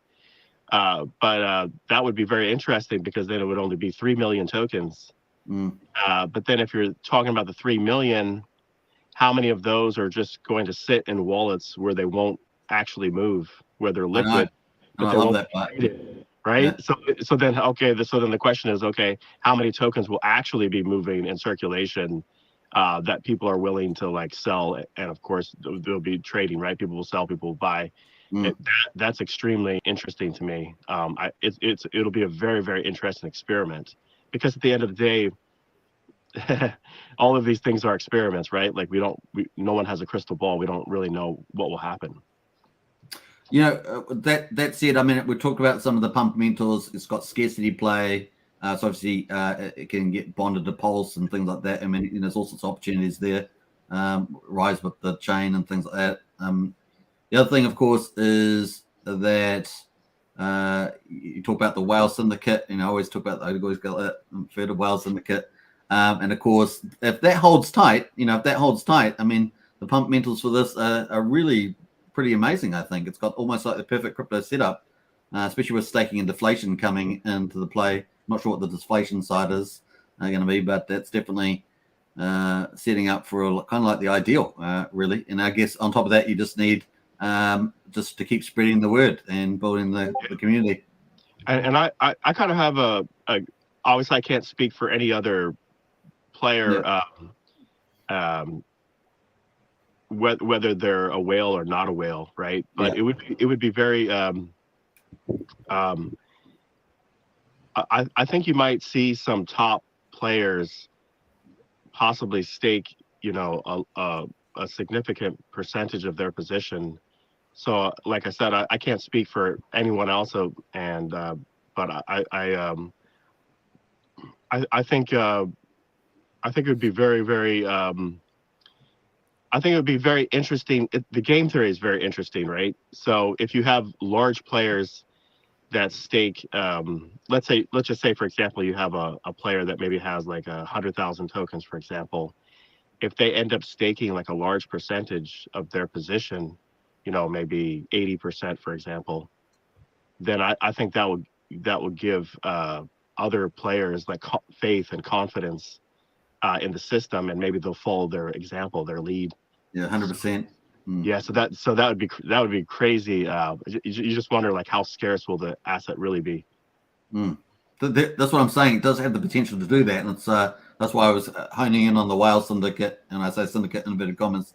And of course that it could be great signals to everybody else, and of course that really reduces the supply, makes more likely the smaller players hold on. So because you don't just need a whale, you can get a run on the bank. You can get that scenario playing out too. Run on the PulseDoge. Do you think?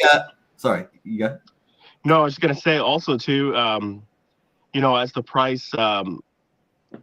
So sometimes people talk about liquidity, right? Like so, you have like known broadcasted liquidity, which you can see when you look at limit orders, or that you can see via like buy or sell walls on Uniswap V3. But what's not known is actual liquidity. So people really don't know who's sitting behind the buy buttons or the sell buttons, and really that's the liquidity that actually matters. So it'll just it's fascinating to think about.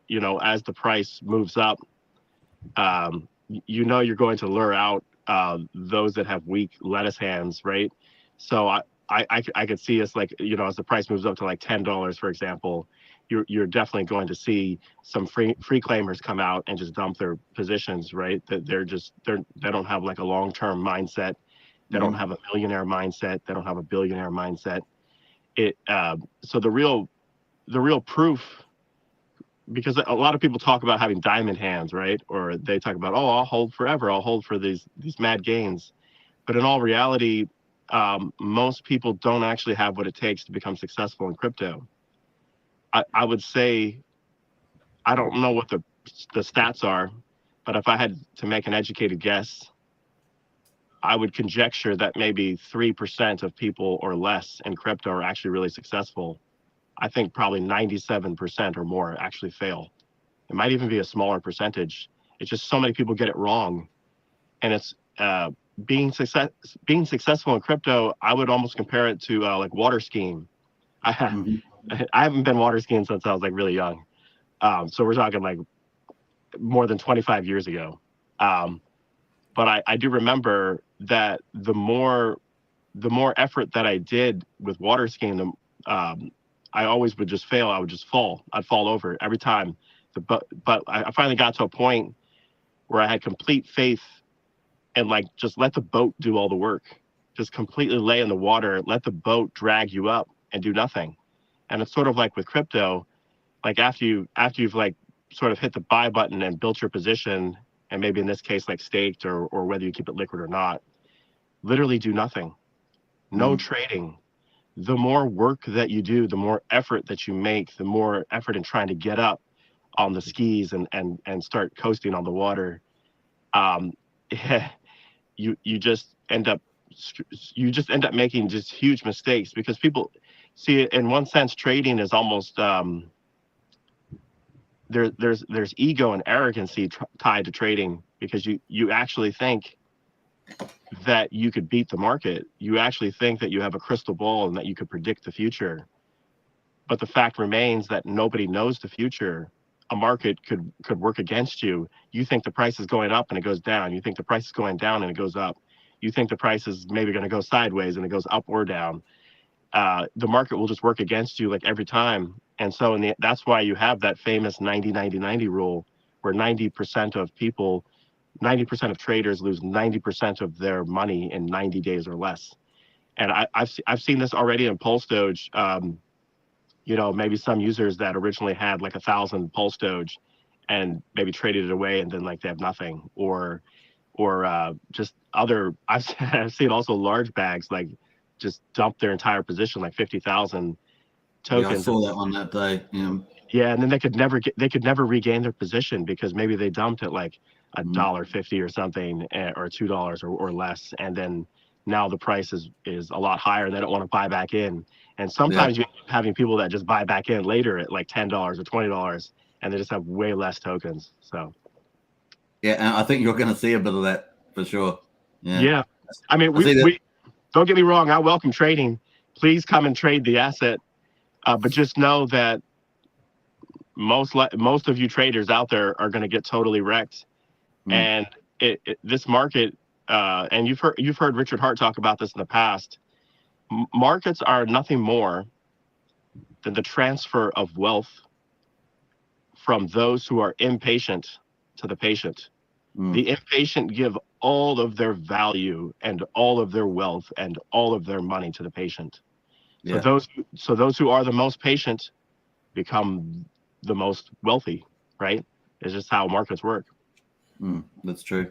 I see that just jumping to the price chart there, we're already moving up to $4.58. So it's continuing to move up there. So fun times. Yeah, when moon. When moon, yeah. Hey, we've got a couple of questions in the chat. We might as well get to that. I do have a few more questions, but we'll get to some of the ones in the chat there. Pulse Beta says, when will the PLSD ticker symbol be different colors to the PLSD ticker when Pulsechain comes? What else we got there? Gunther, can you fly the plane to $100 PLS? Well, that's why the plane's going up and to the right there. We just demonstrate. Look at that. That plane's is up. It's going pretty vertical.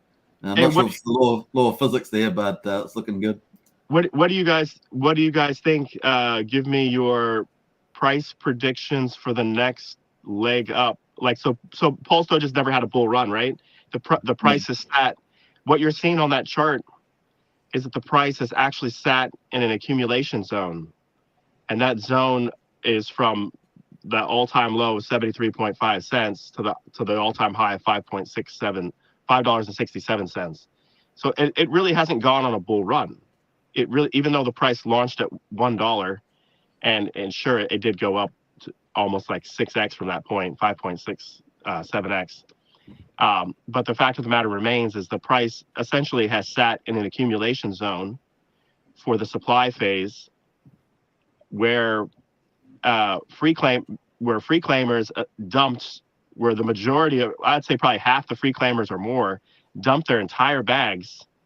And that was how everyone else built their position, because that's the only way that supply came into existence. You had to claim against your Hex stakes, and that's how supply was introduced. And so they just dumped everything. They essentially just gave all their value and all their wealth to everyone else that has that wants to make money in PulseDoge. And of course, some have short-term mindset, some have medium-term, and some have very long-term. But so yeah, it hasn't really gone on a bull run. So I guess my question is for you guys, during this first bull run, like actual bull run, where we break out of this accumulation zone and go for a bull run in this bear market, what are your guys' targets? Yeah. Are you talking to me or to the people in the chat?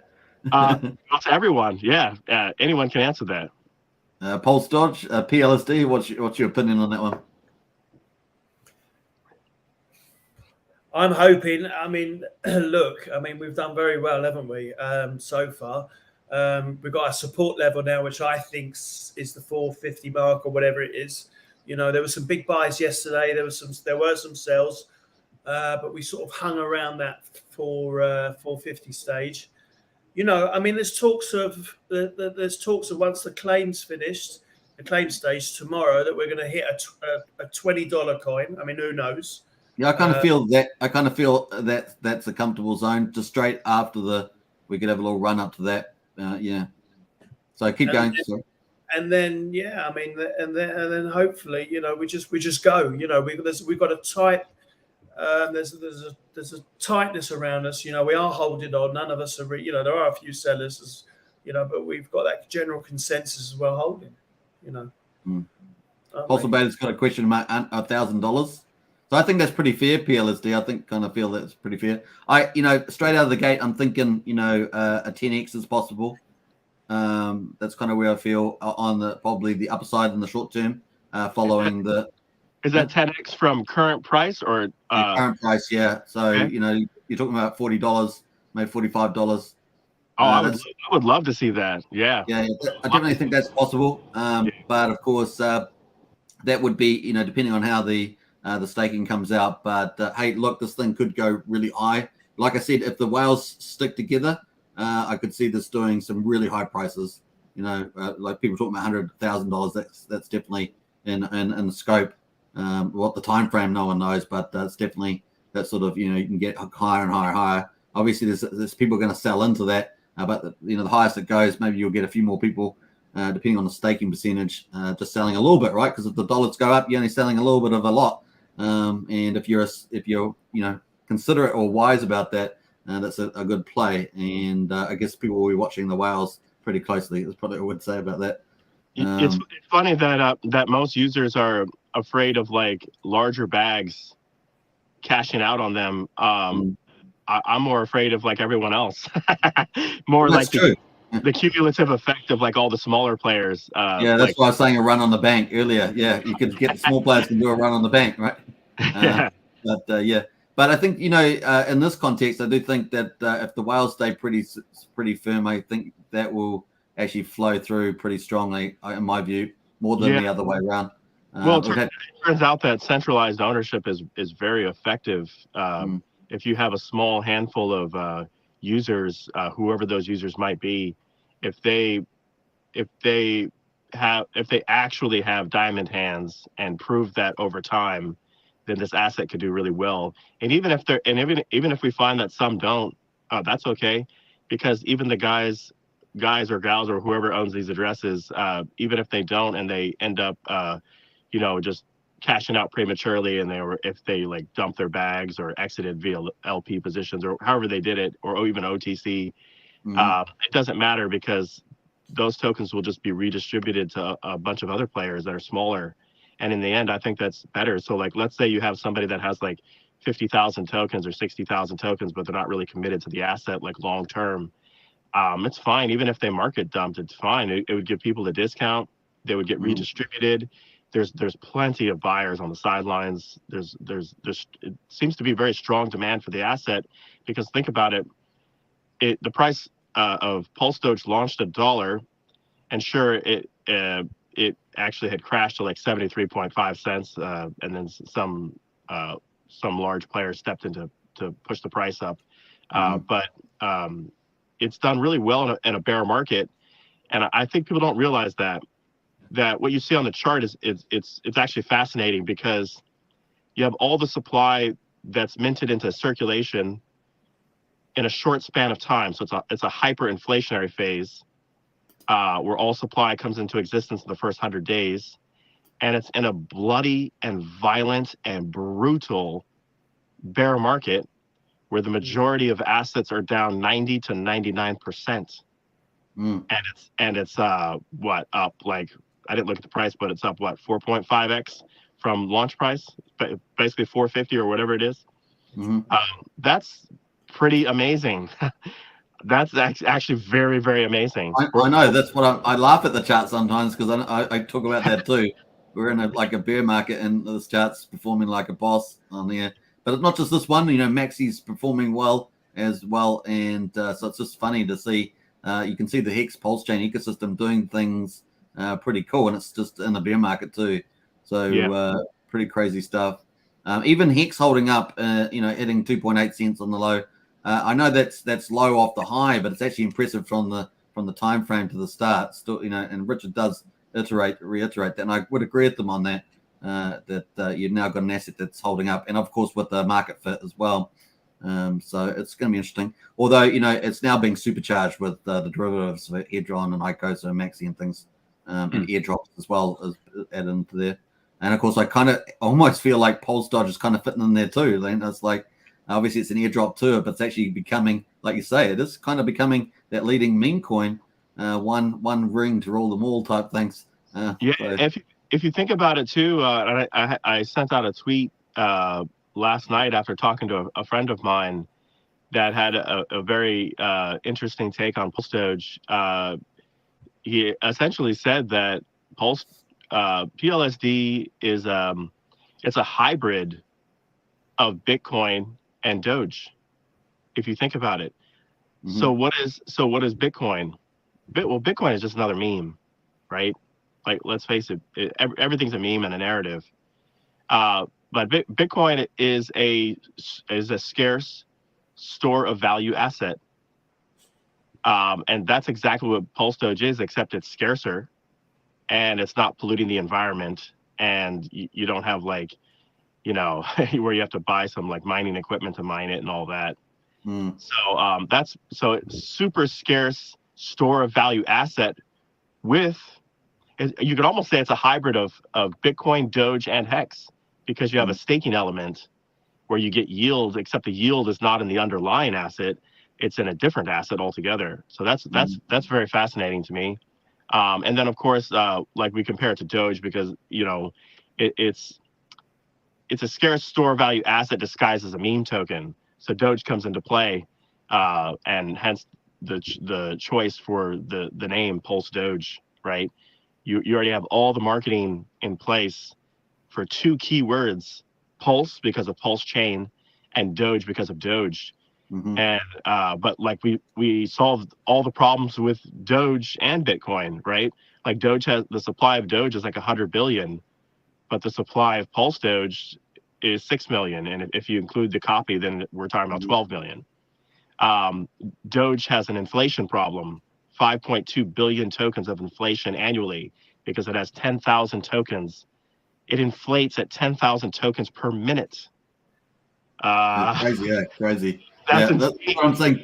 PLSD is superior to that straight out of the gate. I mean, it's so the order of magnitude is so, I think, and we're given all the other features, just so bullish. For it. Think about the other meme tokens too. Like the supply of Shiba is 1 quadrillion, and if you thought that was bad, the supply of baby Doge, 400 quadrillion. So even if you burn half of that, who cares? You still are left with 200 quadrillion. Hello? Yeah. These guys are delusional that think you're going to get that high price. And I know people will come back and counter argue by, well, but market cap is a vanity metric. It's a vanity metric. Yeah, I got that. We said that a lot with Hex too, and the price got wrecked, 95% down, because people just have large bags, really large bags. And so I don't think they realize is that, you know, if you have really large bags and you have the price at like $1, I mean, and it's liquid, right? So, and it's liquid, yeah. Or if it's, or even if it's not liquid and you're fully staked, but if you have like a really good ladder, there's some hexagons that are like sharks that have like weekly ladders or monthly ladders or quarterly ladders, and if they have if they were like early guys, if they have like, for example, 1 million tokens that come out in a month, and the price is $1, that's $1 million they can extract from the market, and you best believe those players will sell.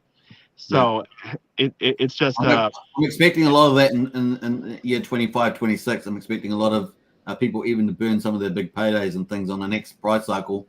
That's kind of what I'm expecting. So you could see a lot of emergency end stakes. I think people will be willing to give up not only interest but also principal, because the big payday principal. Yeah. That's why I say to a lot of people, if you missed out on the big payday, you're going to get some later on. Not as much, but you'll get some. Big payday turned out to it's kind of a blessing and a curse. It's a blessing for people that actually just hold the asset for a long period of time. In the end, they will win hard. But it's just a curse at the same time, because it's just more inflation. And when their stakes mature, then that's just more of supply that comes into existence. And then just more like, you know, mega dumping by certain wallets, you know. So I think we have got rid of a few. You know how we have a short-term liquidity? You can see it in the staking ladder that we have got rid of quite a few short-term liquidity sellers. You know, they have got out at good prices, but that staking ladder is looking better. It's looking better than it used to be. I don't know if you see my waterfall chart, but it kind of indicates things are kind of heading. It's based on some of your information, so it's heading towards the you know, it's just showing how the circulating supply is going to decrease based on your hex audit, you know. So just over time with all these initiatives that are coming up. So it's I think it's pretty bosh. We've got a couple of questions here. We must get to some of these. Crypto Rich says, what would stakers get though for the staking of PLSD? Another token or more PLSD? Of course, you guys don't know that. You only be speculating too. I guess the BA address is going to have 250,000 tokens. So I don't know whether any of that's going to be used for any of the staking systems. So the yield is going to be in a different asset, and nobody knows what that asset is, but it won't be in the underlying asset. And I don't think users should speculate about what the benevolent address will do, other than the fact that the benevolent address is just like another, like, I would just assume just like a whale that believes in the asset itself. So most likely, if you were going to conjecture about what that address might do, then most likely just hold the tokens liquid with diamond hands and or stake them on a staking platform. Like once that's created. And then that also makes a lot of sense. What you're saying makes a lot of sense about how it would most likely be structured. Obviously, you're not the dev, but that does make a lot of sense. Then also the origin address too is most likely. I think the origin address could stake, so that would actually be super fascinating actually if the Hex origin address, whoever owns that, the one ending in 7C03, if they actually staked as well, that'd be fascinating. But I think what's most logical is that address would either just let the tokens sit dormant or possibly bond the asset to Hex itself. I was going to ask you that. Which wouldn't be bad because Hex has already done a 95% crash, right? So what you're seeing on the price chart, in my opinion, this is a relative bottom for the asset. So that's the best time to bond PulseDoge to Hex at the bottom, so that when Hex does go on a bull run, then it literally would just drag PulseDoge up. So that's good. Yeah. All right, cool. I can see what other questions got in here. Got other couple. Some of the off-topic questions I won't touch on. People in the chat, they just let you know. What are the off-topic questions? Well, they're relevant to Pulsechain and that, but they're just not on PulseDogeCoin, Okay, which I'm trying to get to. So my apologies in advance, basically. What else do we got? PLSD is like a F-35 jet, says War Ants. I like the analogy there. DBQBC is $15. Cool. That's a decent one. I just picked up some more this morning. Says Get Hex. Nice. David says, what's the use case for PLSD? What makes everyone think it can run a bear market? I mean, really. So I think you've kind of said a lot of the stuff, really. Yeah, let's talk about utility. Mm-hmm. What is the most important utility for any asset in the world, for any financial asset? The only thing that any investor cares about is price performance. If anyone is actually being honest with themselves, the only utility that they care about with respect to investments is that number goes up, price goes up. People want to make money. So I think everything is just a narrative. Everything comes down to marketing and sales of a narrative. Mm-hmm. And the best narrative and the best marketing wins in this like capitalistic type of society. That I agree. So do you think on those two fronts, obviously you're doing a lot of, spreading the word on a lot of YouTube channels, on Twitter, on social media, and other people are too. Do you think that that's just going to be encouraged and just keep growing that over the time frame ahead? Yeah. So we do have so much work to do. We need to think about together as a community, how can we market the asset in the most effective and most efficient way so that we blanket all 7 continents of this globe. Yeah. I want users trading PulseDoge in every single country. Obviously that's a very ambitious target, but let's just say like I want the asset in the hands of people around the globe. So there's two things that actually need to happen. One, we do need to onboard large money because large money moves markets. Mm-hmm. So it would be nice to onboard large money from around the world, so that it's just not in like one country, for example. But number two, if we don't onboard those that come from nothing, I think that we've sort of failed. Mm-hmm. Because I want to put the asset into the hands of people that come from nothing. I want to give all the smaller players an opportunity to become wealthy, to break free from their like impoverished life. It's just so difficult for a lot of these people. If you're talking about, let's talk about Venezuela, for example, where like maybe somebody that is working really hard, they might only make $100 for a month of work. That sucks. That's really hard to work with. You can't expect like they would be just lucky to buy maybe one PLSD, maybe, and even that would be a sacrifice relative to like their entire position. It's really, really hard to survive, and it isn't cheap like you would think in many places. It's actually hard to survive there. So that's a problem. But yeah, if we could somehow, if we could get the asset in every like in like some of these like major countries where poverty is a real problem, if we could have larger players in those countries,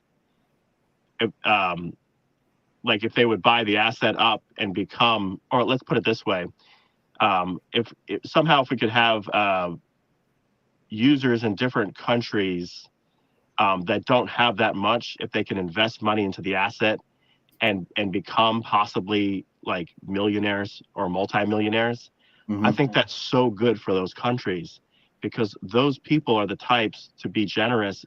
Many of them, not all of them, but many of them would be the types to be generous and altruistic and actually inject that money into their economies, and they could really help solve like the problem of poverty. And that problem is very real, because we're talking about we're talking about families and kids like drinking diseased water because they don't have access to clean water. They don't have good housing. They don't have enough food to eat or proper like nutritious food. There's many problems that are huge and really hard to solve, and you need a lot of money to solve them. And then for like larger players that just make billions and billions and billions of dollars, they could really use that money for good use to solve some of these major issues. That's a much bigger vision than being an active investor in a crypto market. That's a big vision. I like it, but it's a much bigger scope of what you're going to look to achieve.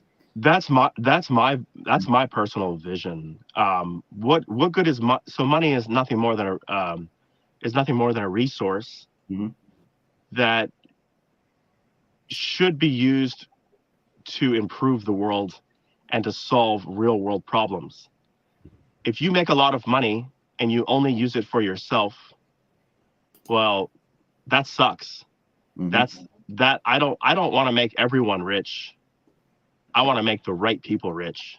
That's what I care about, because the right people will actually solve problems like curing diseases and things of that nature. They will invest their time, their energy, their money, and their resources into things that are good for the planet. So, because I've taken a step back and kind of observed some of the folks that have gotten rich in Hex, and I'm not convinced that some of these folks are actually good for the world. I'm not convinced that I'm just, because for me, what good is it if you're just living some like lavish lifestyle and you're not injecting your money and your energy and your time and your resources into things that are actually matter. So I just like, I love the fact, for example, that Richard gave $27 million to Sense Foundation for longevity. That's pretty fucking amazing. That's an example of like money actually being used to help the world and help humanity. So yes, I think that with much wealth comes much responsibility, and if you don't see that, then man, I just have like it sucks, because there will be many, I'm sure, that will become wealthy and just will squander it or just use it on themselves, and I think that's the wrong mindset. So I guess that could take a kind of just keep spreading the word, keep building communities, like maybe online communities by different regions and things like that. Have you thought, like, SHIB's gone into expanded its ecosystem to NFTs and sub tokens and all this sort of stuff? Do you see potential, like, as an influencer in the space for PulseDogeCoin to do that sort of thing? Yeah. So it's being like a super scarce asset disguised as a meme token is awesome, because it's so much easier to onboard everyone that's in Doge and like baby Doge and like SHIB communities, for example. Those guys love meme tokens. And also just like your average person that's like a no coiner, if you mention like just average person walking on the street anywhere in the world and you ask them about crypto, they're probably going to tell you that they know about Bitcoin, Ethereum, and Doge, right? Yeah. Like everyone. And SHIB as well, I'd say. Yeah. Yeah, even SHIB too. I looked at Twitter. I looked at Twitter on SHIB. It's gone from it seems like in a very short space of time, I can't remember the time frame, maybe 4 months. It's gone from like 2.5 million followers to 3.9 million. It's pretty crazy. Yeah, that's actually really impressive. Like these memes just go like viral, Do you have to tend something there, Wolverine? Sorry, my Tesla's making noises. It's alive. It's alive. And Elon's calling you to about PulseDogeCoin.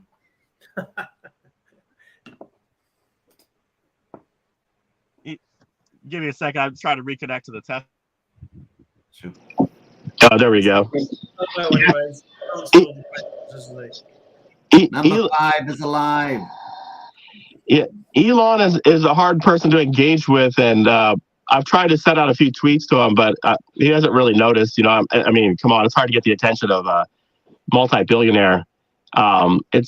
it's unfortunate that a lot of his capital is being used in a very inefficient way because he essentially has to inject like $340 million into Doge just to paint the price sideways at 6.8 cents to account for inflation. Not even to account for any type of actual liquidity that comes out as you push the price up, or even the money required to push the price up. We're just talking about pushing the price sideways. So for any large player to inject money into Doge, or even some other assets that have higher liquidity like SHIB or whatever, it's really just an inefficient use of money. It's not smart. It's so much better to enter an asset like PulseDoge in the early days with it has really, really low liquidity. Yeah, 450K at the moment on the desk there. Yeah, actually, you could look at the PulseDoge USDC pair and also the PulseDoge Hex pair, and you're going to find like across the two pairs, I think it's maybe, if you combine them, maybe somewhere around $1 million, maybe. Okay. The Hex pair is bigger. I normally just use the USD one, but yeah, I'll probably pull it up in the future. But sometimes people forget about the Hex PulseDoge pair, but that actually I haven't really been following it. Yeah, I should probably put that up. It's probably bad form on my part. So yeah, probably add it into commentaries. But the other thing I was going to say was, you got a few more minutes to go. You're right for a few more minutes. Oh, you take it. I'm here. You got me. Yeah, take your time. I was going to say that there's, I think there's something like 16,500 holders now, and that's been climbing a couple of thousand. As I've been commenting about it, it's gone from 12,000, 13,000, 14,000, 16,000. So it's actually growing at a pretty nice pace for the early days. It's like pretty crazy. Yeah, and it's growing from it's interesting. It's growing from two vantage points. So you have it's growing because you have more free claimers that are claiming, even if you're claiming 25 or 12 or 5 or whatever. Well, that's definitely boosted yesterday. Today, it's definitely boosted up from looks like. Yeah, I've noticed that. So you have more you have all these free claimers claiming, and so there's more addresses. But then some of them dump their whole position, so somebody else is buying those up. And then you also have just like new entrants that come into the market that never had hex stakes or anything. They're just buying, or people buy from like new addresses. So yeah, the holders are steadily growing. It'll be really interesting, like once the supply phase is over, and what do we have left? A day, a day, maybe 2 hours. Yeah, it's pretty short. Let me just pull it up. I had it up before, but we'll pull it. Let me just scroll it down. Actually, I don't know if you've seen my thumbnail. My thumbnail, I didn't even plan it, but my thumbnail, I took a snapshot of the timer, which you can see here, and I snapshotted it at 01:10:10:10, and it was just a fluke. And I looked at it afterwards. I had to put on it. Something's wrong with the numbers, and it was I got all the 10s. I thought that was pretty cool. Yeah, nice. We are 10x from here, 10x from here. But, nice, I like it. Yeah, I thought that was hilarious. Now I was going to say about now with the holders, yes, we got 6,500 holders, and a PLSD was saying that there's been a big ETH wallet move in space that doesn't appear to straight up to be a hex. It can, at least not obviously, but it's come into the whale spots. Oh, okay. Which address is that? I'm not sure. No, I don't know what address that. There was talks, wasn't there, on our group that we had an ETH whale come in and buy. I don't know what address. Okay. We welcome all ETH whales into PulseDoge, especially ETH Genesis whales. Come play around in our playground. yeah, for sure. We got Brennan says, thanks for doing this time today, Superman and Gunther and PLSD for their time. Absolutely, Brennan. Okay, figuring now for the super sticker. Appreciate that. Whatever asset you believe in, hodl it and stake it if you can. Strong hands will always win in the long term. True that. Donate some PLSD to, was it Xpear? Xpear, yeah. David said in the house there, how many PLSD to get per T-share?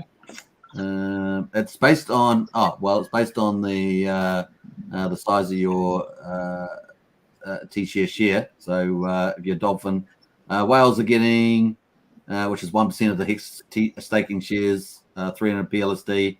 Super Sharks getting, let me pull that up, getting 600. Dabbling Dolphins 900. Squifty Squids 750. And Tinkering Turtles 265. Cool Crabs 100. And you can see the percentages here. And then Shy Shrimps 25, Silent Shells 12, and everybody else 5. If you've got stakes at the 20th of April, so remember that part. I'll post the link to PulseDogeCoin in the chat. I did the math before too. I think it's still viable for addresses that even only have like 5 PLSD tokens to claim, because the gas fees are low enough. I think it still makes sense for them to claim. Yeah. I think you're probably right about that. So cool. Like we had this top one here. This came in just the other day in the top spot, 260, and it's done all these fancy transfers, 1,000 PLSD multiple times, and then transferred from all that wallet into this wallet. There's a little bit of stuff moving around. It's pretty fun. But yeah, we probably we got five wallets, 1, 2, 3, 4, 5 wallets over 50k plus the OA and the BA. That would be 7 wallets over 7k, 50k. And then this wallet here just came up, sneaked into here just yesterday, I think it was, number 42, 500. So there's a little bit of stuff going on there. Hey, you should look at go to where the value of one of those wallets is 100k. Is that like number 17, or is there more now? 100k, did you say? Number 3's got 128k. No, the US dollar value. US dollar value. Okay, sorry. Let me. Yeah, number 17. Yep. Yeah. So think about this. So let's say we get that 10x move that we're talking about. A 10x move, that means those top 17 would have a value of at least $1 million. Now, 3 of them is a dead address, so we don't care about that. Yeah. But the other 2 are liquidity pools, the PulseDoge USDC, PulseDoge Hex. But that means that would imply that we would have 14. PulseDoge would have minted 14 millionaires with just that move. So that's pretty exciting, I think. Mm. And top wallet's already there, but yeah, you're right. Yes. There. What about the one that's right below it? What's that one at? It's almost. It's only needs another 10 cents in the price, and it's up there probably. Yeah. Nice. Even the third wallet, like after a 2x move, the third wallet is also a millionaire. So that's pretty attractive. Yeah, pretty attractive. We've got, like you say, I think we've got 30% have claimed too. So 24,873. So looking pretty good. Yeah, that's about 30%. Yeah. And we're definitely getting more claims coming in. All these claims coming in, which is a lot more busier than it was with the claims. So yeah, and of course we haven't got long to go. 1 a day and 6 hours to go. Nice. Yeah, I can't wait till the claim phase is over. I'm ready to move on to the next chapter, the next phase. Yeah, absolutely. It's going to be interesting, man. I'm looking forward to see what happens. Do you think at the end of this 1 hour and 6 days time at the turnover between the end of the claim phase, do you expect to see much magic happening in the market? Do you think there'll be a big seller or there'll be a big buyer? You know, what do you have any idea what you think is going to happen there, or you do have an idea but you can't say?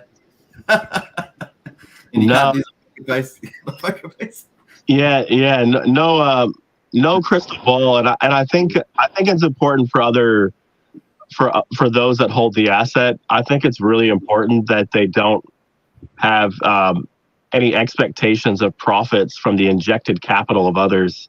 We don't want PulseDoge to be classified as a security.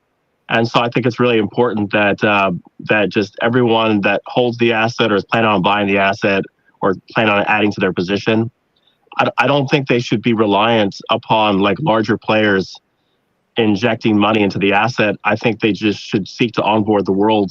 And in the process of onboarding the world, you onboard large money and you onboard small money, right? And all of that cumulative effect moves markets, right? Ultimately, in the end, the large money actually moves the market, and everyone else is sort of just riding the coattails of whales. But we don't want the community to become complacent or lazy. I think it's so important that all of us work together and work really hard for our bags, and that requires like every member just contributing in any way, shape, or form that they can, whatever they can contribute, even if it's a small amount. And I'm talking about contributing with their time and their energy, right, or their skill set. That I think is what really matters. So yeah, I have no idea what the market will do. I have no idea. So what's at the moment? Where's the social hub for PulseDogeCoin? Because I'm not in it. Is it on Telegram? Yeah, Telegram's a key spot. It's t.me/PLSD coin. And that's the main chat. Of course, PulseDoge has other chats that you can participate in. For like, there's an audit channel. There's a chat for memes. There's a chat for socks. There's all these different chats that you could go into. But yeah, the main chat is actually it's actually grown pretty well. It's over 1,800 members. I think it's getting close to 1,900. Cool. And I mean, I remember when it was just like a couple hundred people in there. So we've seen it grow pretty fast. And it's a very active chat where we have voice chats every day. People go in there and they're just they're talking all things PulseDoge, but they're also kind of just chilling. Like, it's a very like casual, chill, laid back environment. And it's great to see, because a lot of these chats that you go into in a bear market, you just have a bunch of disgruntled, salty bag holders that just there.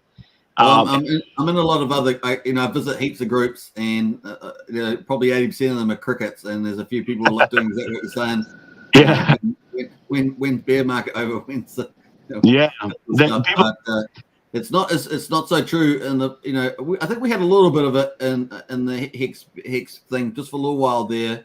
A couple, maybe a month ago or 2 months ago, we had a little bit of that going on. But it's mostly highly engaged, I think, especially compared to most cryptos out there in the Pulsechain Hex community, PulseDoge included, of course. So yeah, it's nice. Okay, cool. So PLSD, feel free to pop that link in the chat or and Discord, of course.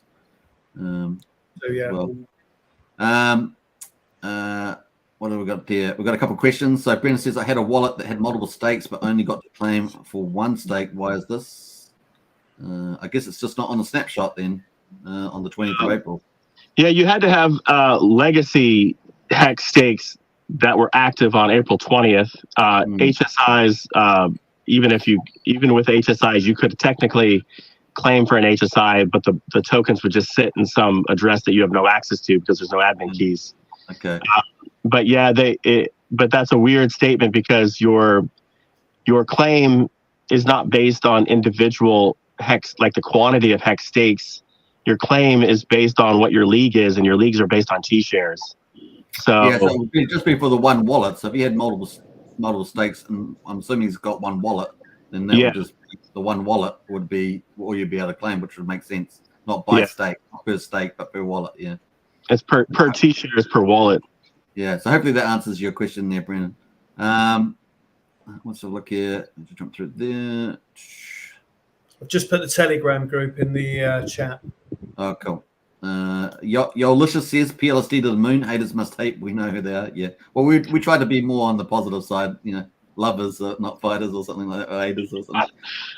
This channel's kind of a no drama. We tried to keep drama out and keep it family channel. That's kind of where we try to keep it. People can always go to the disco channels on some of the other channels if they want that. That's awesome. He's going to moon boys. Yeah, absolutely. Pulse Beta says, anywhere to buy PulseDogeCoin t-shirts. You got anything like that yet?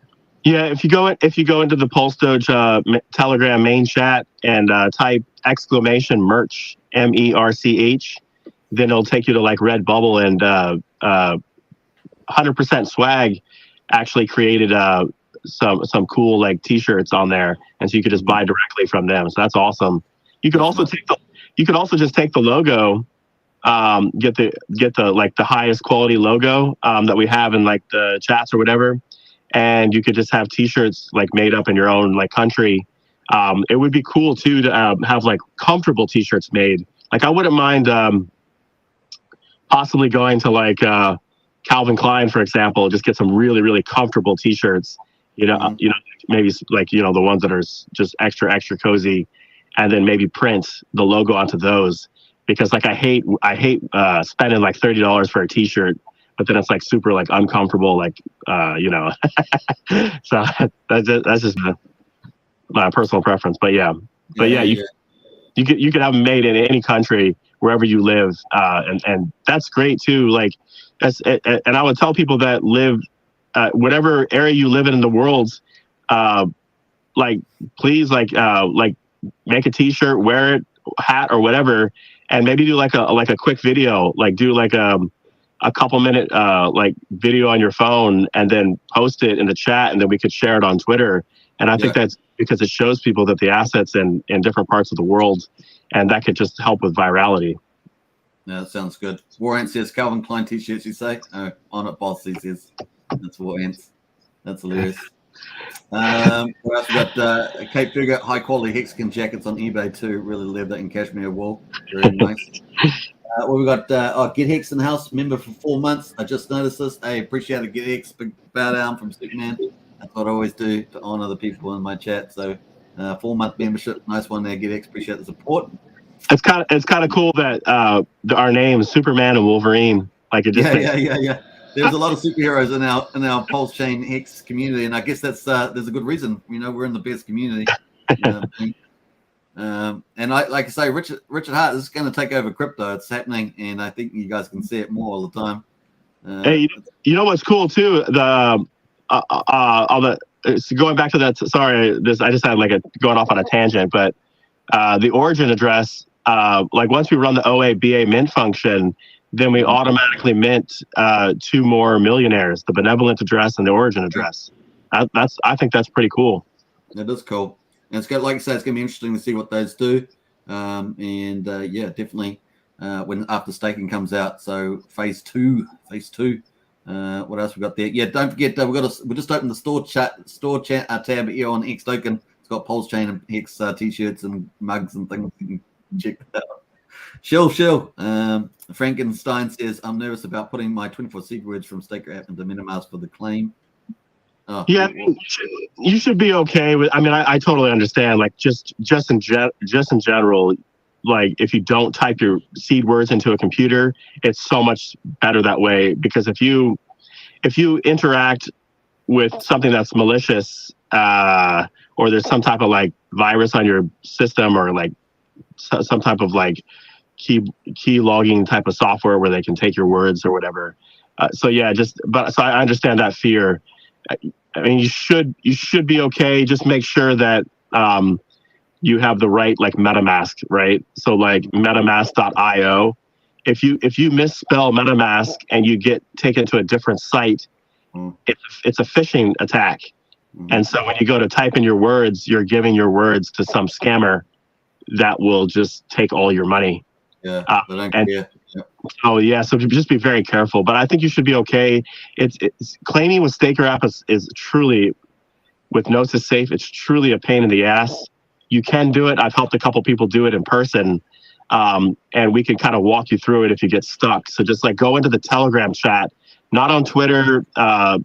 Like it's just easier if you just go right into the Telegram chat, and we could try to like walk you through it. But it is kind of challenging.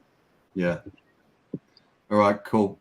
I think you guys, PLSD, got anything extra to add there? No, I think I covered it before. I'm glad done to come along to verify everything. But yeah, great. Yeah, appreciate you helping to set this up with Gunther, aka Wolverine. What is your name now? Is it Wolverine? Is Gunther gone? Is that still around? How do we? You just roll with Wolverine. I like it. Wolverine suits really well. So let's let Gunther rest in peace. Yeah. We call him the bearded wonder Superman sometimes. He's our bearded. Yeah.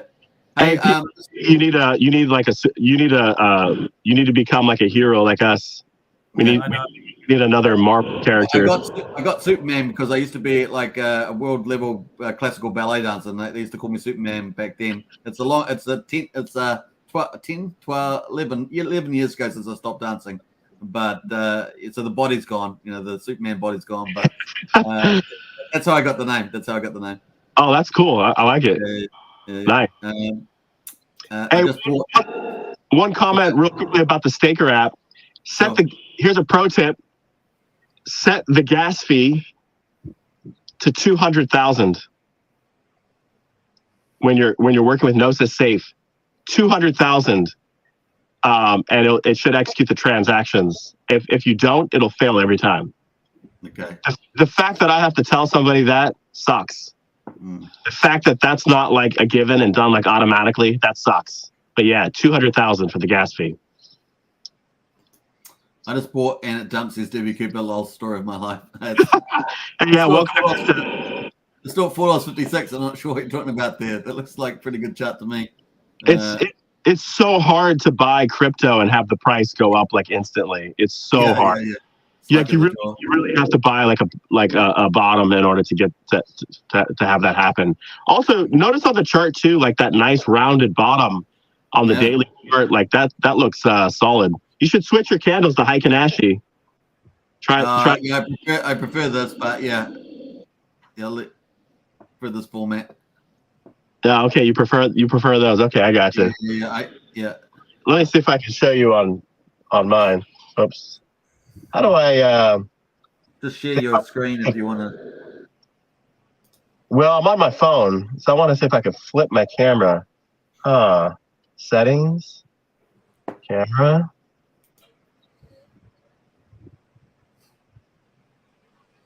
There we go. That's the Heiken-Ashi chart. Let me just full screen. I've just got to work out which measures I'm doing that one. It's been a while. So the layout, bam. I got it now. Okay, give me 1 second. There we go. Yeah. Yeah, it looks pretty good. What's one nice thing about Heiken-Ashi, right, is that it kind of hides a lot of noise on the chart, and it shows like a clear change in trend, like much clearer than like regular candles. So you can kind of see already like those two green candles, and we're getting pretty close to that top. And here you can also see this accumulation zone that I was talking about. There hasn't been a breakout, like it's just one giant accumulation zone. Anyway, sweet. Let me just get back to this, back into the bang. Yeah, boom. All right, cool. Yeah, that's looking good. $4.51 on the charts. It's looking pretty good. And man, it's going to be fun to see the next 48 hours, to be honest. The end of the claim and the beginning of the new era, phase 2 somewhere. Let's go to Saturn. Yeah. Go to the moon. Full run. Full run PLSD. Honestly, this and Maximus have been probably the two most exciting charts that we've had. And Hedron's starting to wake up a little bit again as well. And of course, Hex is looking like it's waking up a bit too. So it's been a lot of fun talking about them for sure. Great mega show, says a property review. Nice. I like Heiken-Ashi too, says DB. Gunther woke up, says silent make a noise. Yeah. Pump baby pump, says Brennan. Pulse Gals in the house there. Please don't try to say something bad about Wolverine. He's a good guy. Hey, thank you. I'm not sure he was saying anything bad, but the chat's been pretty friendly. What's the Top Chick says, what's the PLS buy Uniswap revoke mean? Yeah, like you say, we talked about that earlier. You can do that on Etherscan with the revoke on the revoke settings, but of course you've got to reapprove the token, don't you, to sell it again if you just or buy, depending which what you're doing. So you have to think about that. It's definitely good though to go through your permissions on Etherscan and revoke any permissions that are you shouldn't have, right? So like, sure, it's fine to keep like Uniswap permission and like permissions for like Matcha, for example. But anything else that you're not like using or that are a risk, like I would definitely revoke. So for example, in the past, I've used what did I use? The site where I've sold or listed HSIs, OpenSea. OpenSea. Yeah, when you connect to OpenSea, you give a permission to spend your USDC because they keep a cut, right? So I did that for some large transactions, some large HSIs that were. I essentially did an OTC with another Hex Shark, and sold about, I think it was maybe $700,000 or $750,000 worth of HSIs.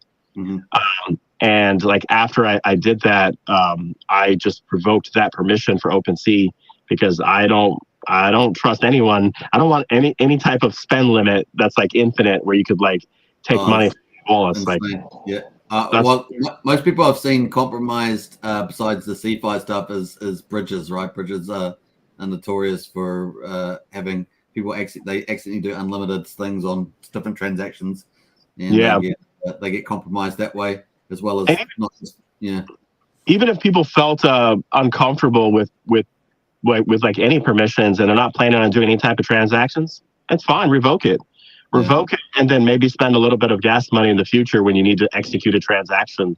That's also okay, right? Because it's not a big deal if that makes you feel more comfortable. But yeah, you're fine. You're fine with things like Uniswap and stuff. But yeah, just do whatever is like within your like risk appetite, I think. Yeah, that's good advice. Cool. Hey, we're coming up to 2.5 hours. I think it's probably a good place to finish. Anything else you want to add, Shill, or anything like that? Wolverine, maybe socials or anything? Oh, sure. So you could follow me on Twitter if you'd like, Wolverine_2241. Please join our PulseDoge Telegram chat. Super important, much free information, much wow. t.me/PLSD coin. And I would just say, like, don't worry about some of the hatred that the asset might get, or even some of us might get, like on Twitter. It's actually really good. Hatred drives the price up.